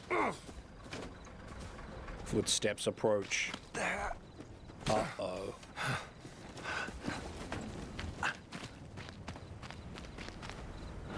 It's Voss. Voss says. Enjoying the sun? No. Old Gantz is here, he's smiling. Voss takes the stone. But I am the one. I'm gonna get all the stone relics, and I'm gonna unlock the Great Circle. Your mom. says Dr. Jones. Oh my god. Your mom. Your mum. Retorts Voss. Voss gets right up in Dr. Jones's face and spits out. Maybe you should have built yourself a life of meaning. Instead of ending up here, dead and forgotten in the sense. Some of it's also gravel. He just has to get the last word. Goodbye, Dr. Jones. Dr. Jones headbutts Voss into his broken nose. No! Anyway, says Voss. You're gay. I'm going. Leaving Dr. Jones in the Egyptian heat. No. A scorpion trickles its way over to Dr. Jones. Stinger filled with malice. Okay, that's pretty good. And right when it seems that all things are lost, a truck pulls up. And Gina and Noel jump out the back. Just get stung in the face by a scorpion, that would kill you. He's losing consciousness, And they start Gina. digging him out frantically. We gotta get him out of there. Hurry, the tide's coming in. So Gina and Noel have saved Dr. Jones. Drink, Dr. Jones. Pulled him out of the sand. They're feeding him water.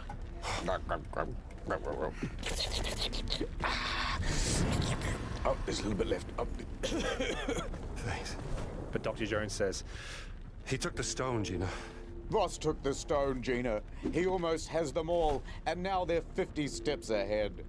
I may as well go home. These Germans, they're gonna win another war. Don't worry, Dr. Jones. I know where they're going. really? Yes. All right, we're now at the midpoint. Time for an intermission. Hold on, I'm looking for a very specific thing.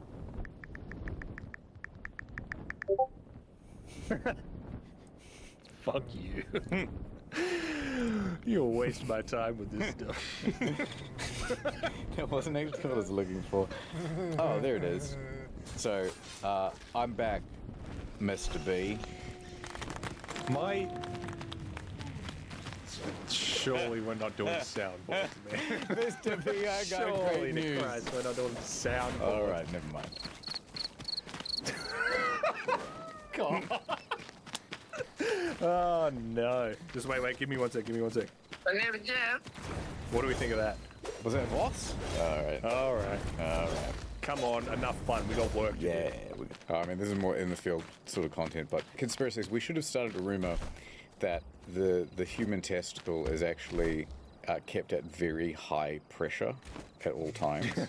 That's why it needs to stay in that bag.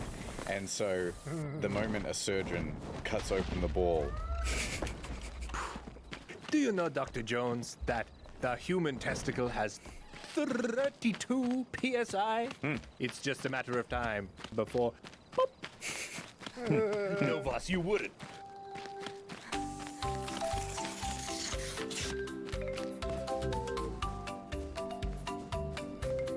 So Dr. Jones and Gina go sailing across the ocean, up the tributary, up through the mountains, sailing to the top of Mount Everest.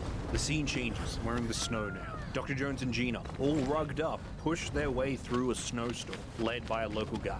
But we hear a sound in the distance. It's like rending metal. Dr. Jones asks, What's that sound? Snowslide! Avalanche! Go back! No, we have to keep going! and the guide's like, no, you guys are crazy. I'm out of here. Stupid tourist! And the guide leaves. So Dr. Jones and Gina push through the snowy cliffs of the Himalayas. It is dangerous and very cold.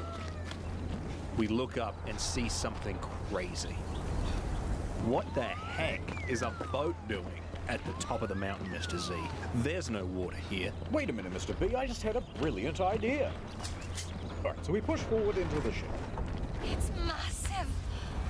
We climb on board and start running around. There's got to be something good in here. There's no one here, and it's all frosted over.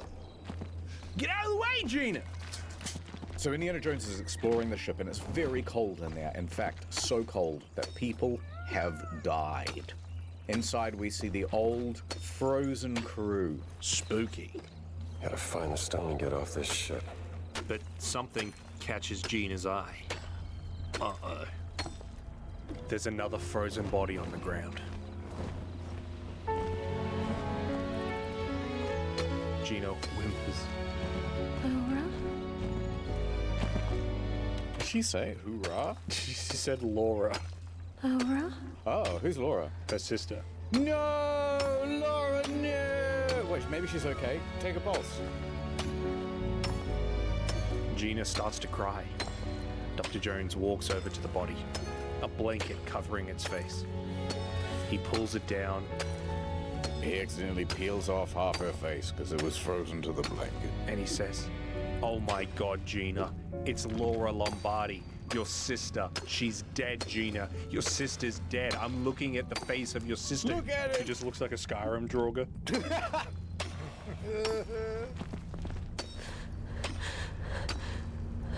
You know, must be. I think that's terribly insensitive. I've been thinking about Laura and just, oh, who's Laura? I just wanted her to make it, you know. I thought, oh, surely she's not dead.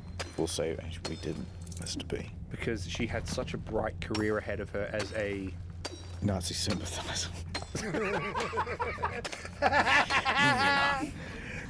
Gina falls to the ground. I don't like sad stuff in movies, Mr. B. Roll the music.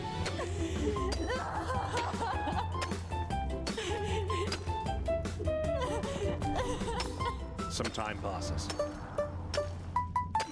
While Gina's calming down, Dr. Jones is eluding her dead sister.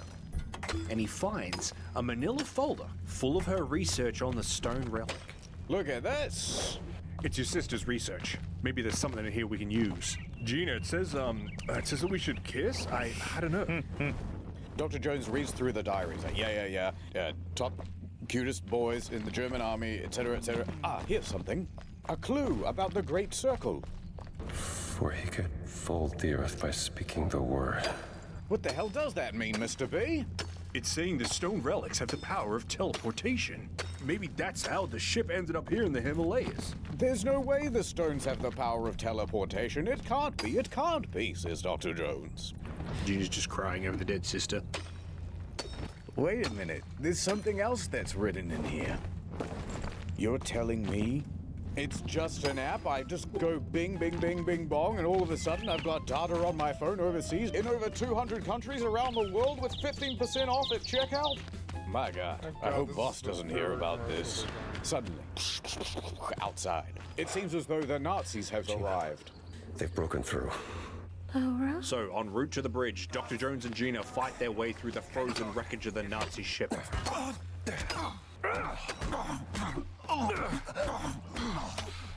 This guy looks like Mr. Z when you try and explain Dishonored lore to him.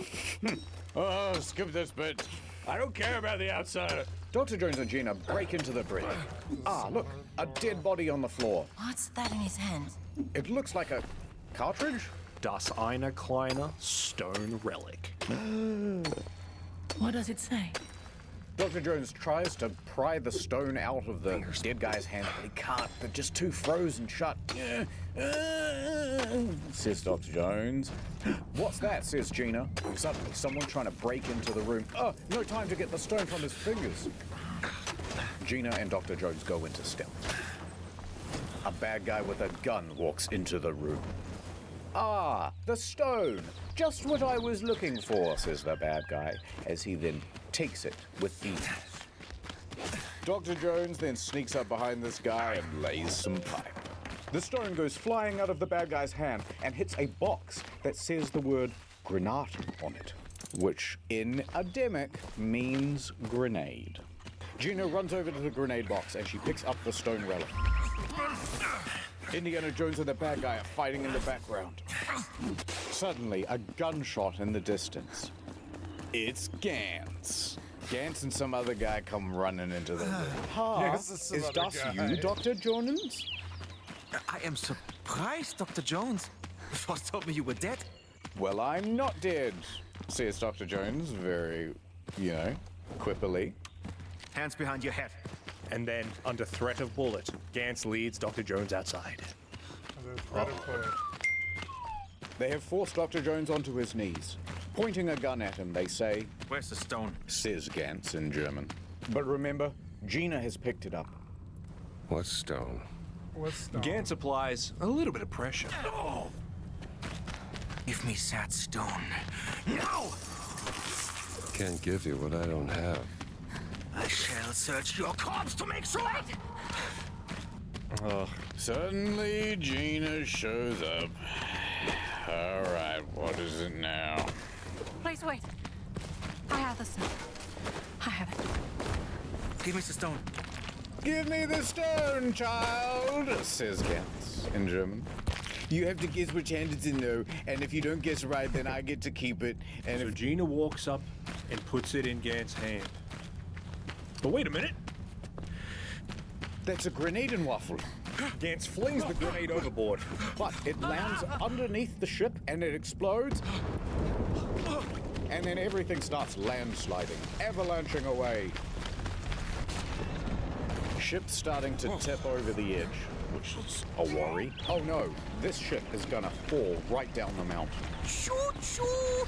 It's time for Indiana Jones music as we escape very dramatically. Don't worry, Mr. B, I'm gonna find some Indiana Jones music that's copyright free. Adventure, jungle, uncovering the truth.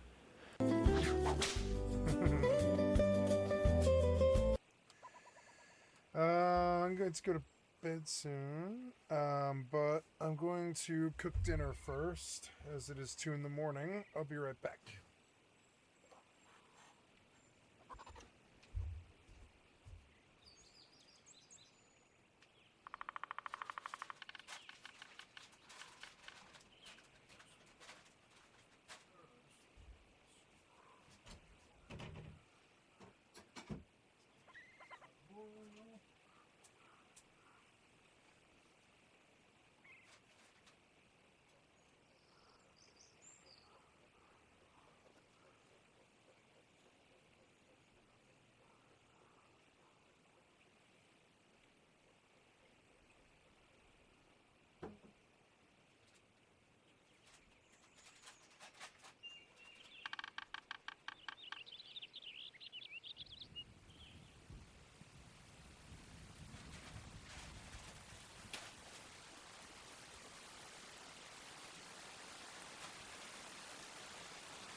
Okay.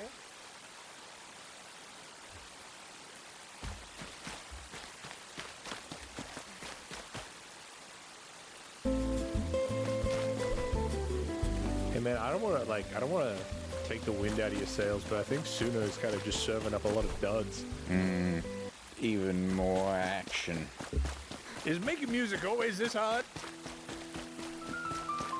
This music that's playing is literally what would play in like a Japanese visual novel where the girl's telling you she has like a magic curse.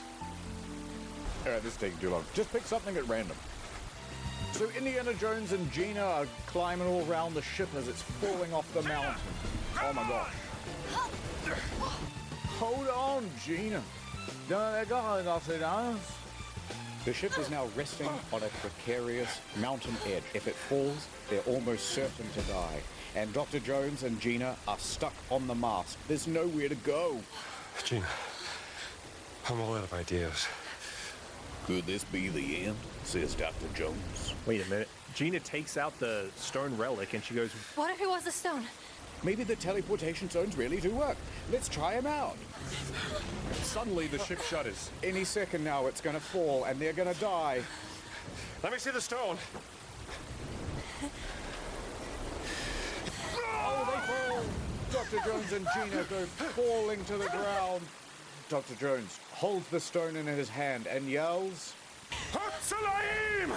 Earth Splitter, which is the Adamic word written on the stone. And all of a sudden a teleporting hole opens up.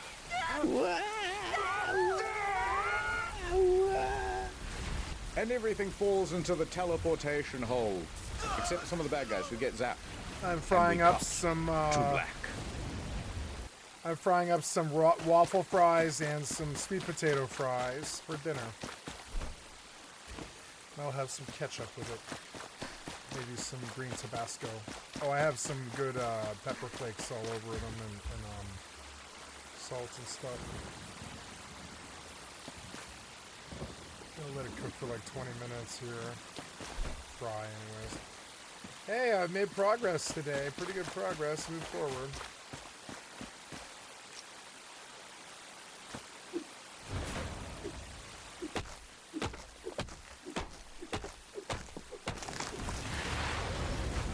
Dr. Jones is lying on his back in the ruins of what looks like a Chinese tea shop.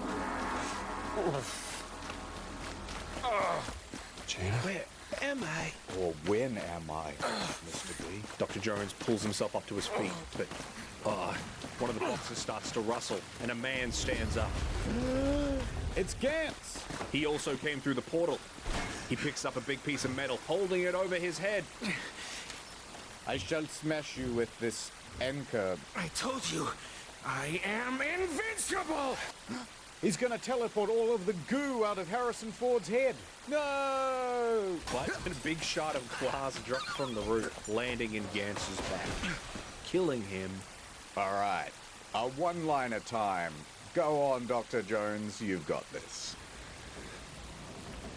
Congratulations. What?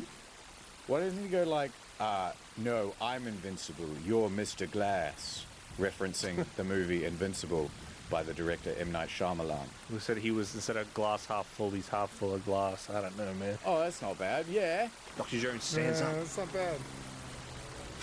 And amongst the rubble, he's looking for the stone relic. Where could it be? Gina? Oh, and Gina as well, I guess. Jones? Gina calls out. Jones! It's Gina, which is short for Virginia. I found the stone! She's found the stone. And then Mr. E laughed, which made me laugh. What Virginia?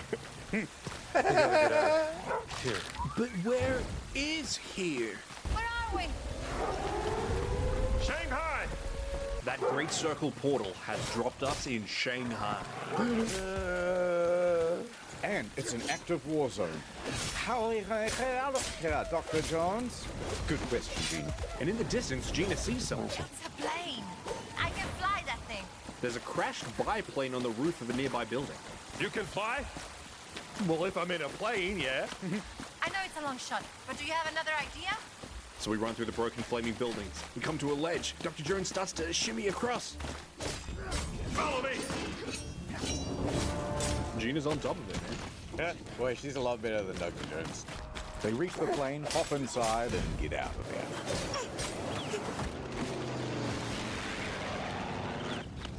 We did it. We're safe. I still don't know how this rug could bring us halfway across the world. You want to touch it? She says, holding the stone. Gina, those stones are dangerous. If the Nazis should use the teleporting powers, well, who knows? What's that sound? It sounds like something's running at me. How was that sound? So, I want to look at Shadow of the Erd Tree now.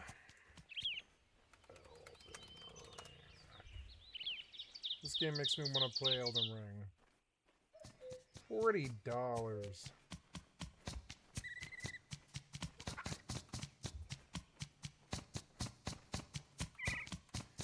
What is that fucking sound? Shut up. Shut you.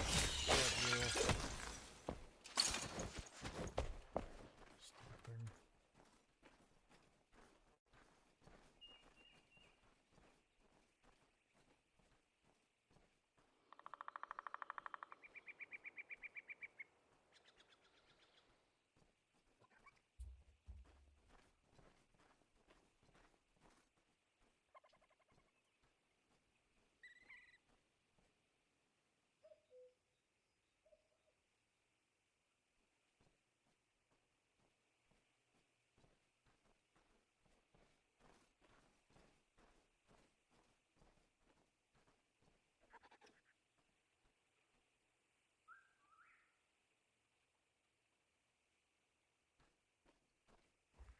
Gotta stir my dinner.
Fry these fries to a crisp. Get a nice crisp.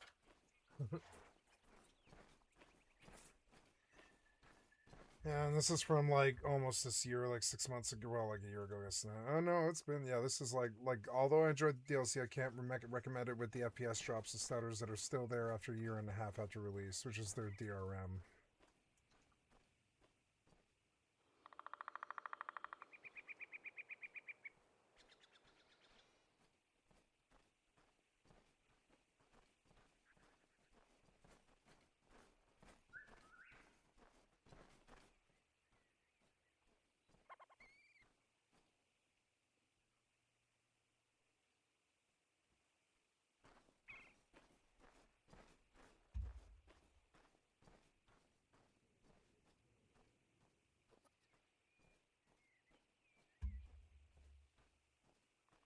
Those keybinds. The keybinds are so fucking bad. It's a good controller game, but it's not a good PC game. Those keybinds are so fucking bad. Changing weapons is so bad. It's like 2 button presses. It's so bad. How did he justify it to himself?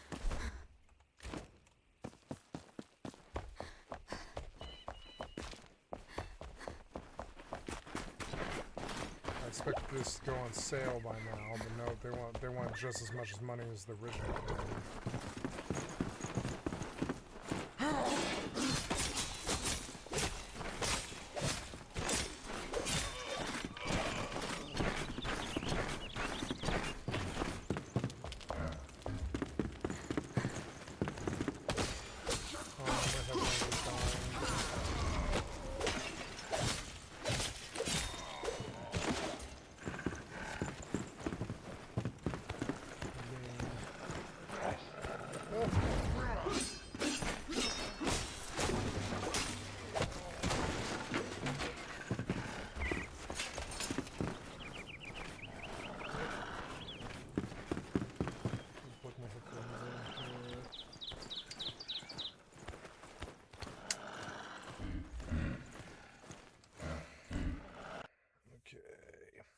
I'm gonna kill the fire on my meal.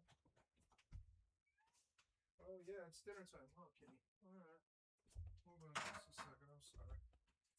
A little bit later than normal, though. That's alright.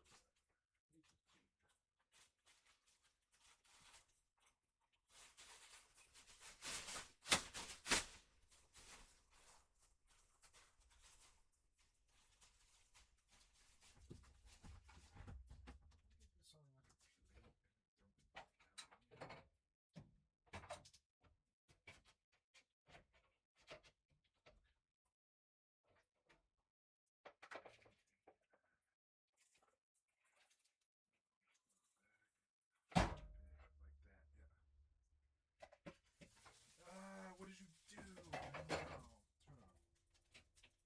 Oh, damn it.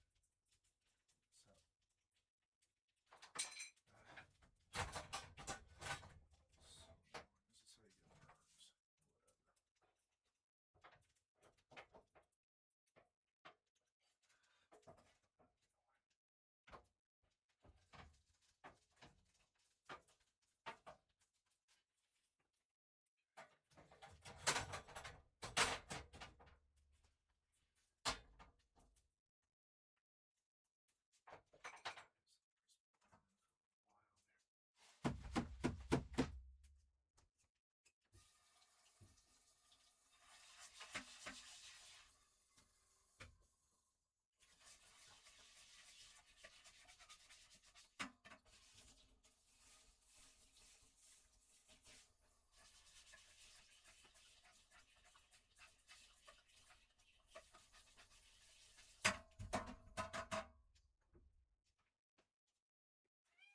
Yeah? Yeah, we're gonna feed you, kitty. We're gonna feed you, alright. Okay, kitty.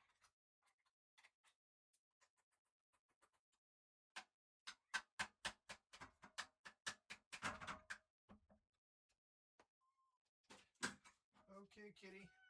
There you are.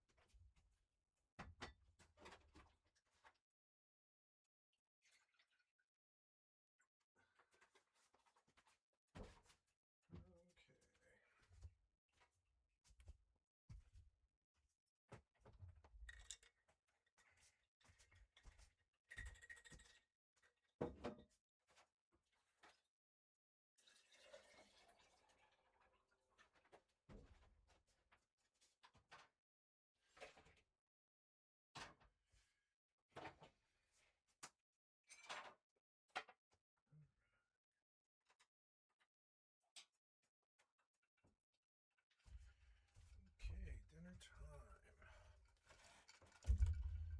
Alright, I got some nice fries. Seasoned fries. I'll switch the sound here.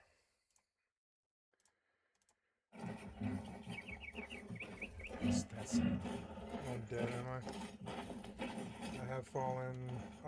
Really? Yeah.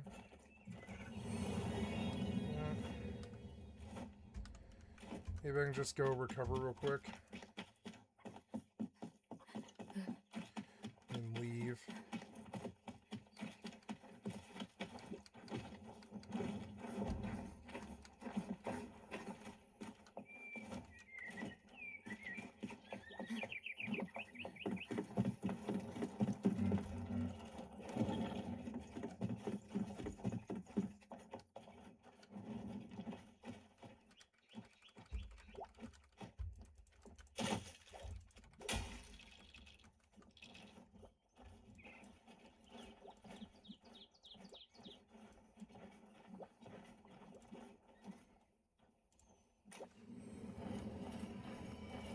These planes right into Pearl Harbor. We can't let that happen, Gina.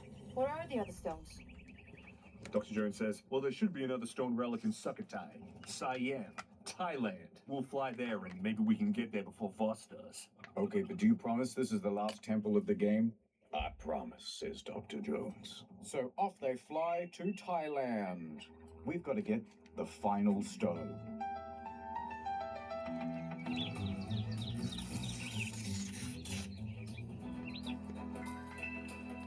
Dr. Jones and Gina have touched down in Sukhothai. It's raining, very ambient, great to study to. But there seems to be a lot of Mussolini's men here, the fascists. No good. So Dr. Jones goes into the hotel and over to a phone. Hello, operator, says Dr. Jones to the phone.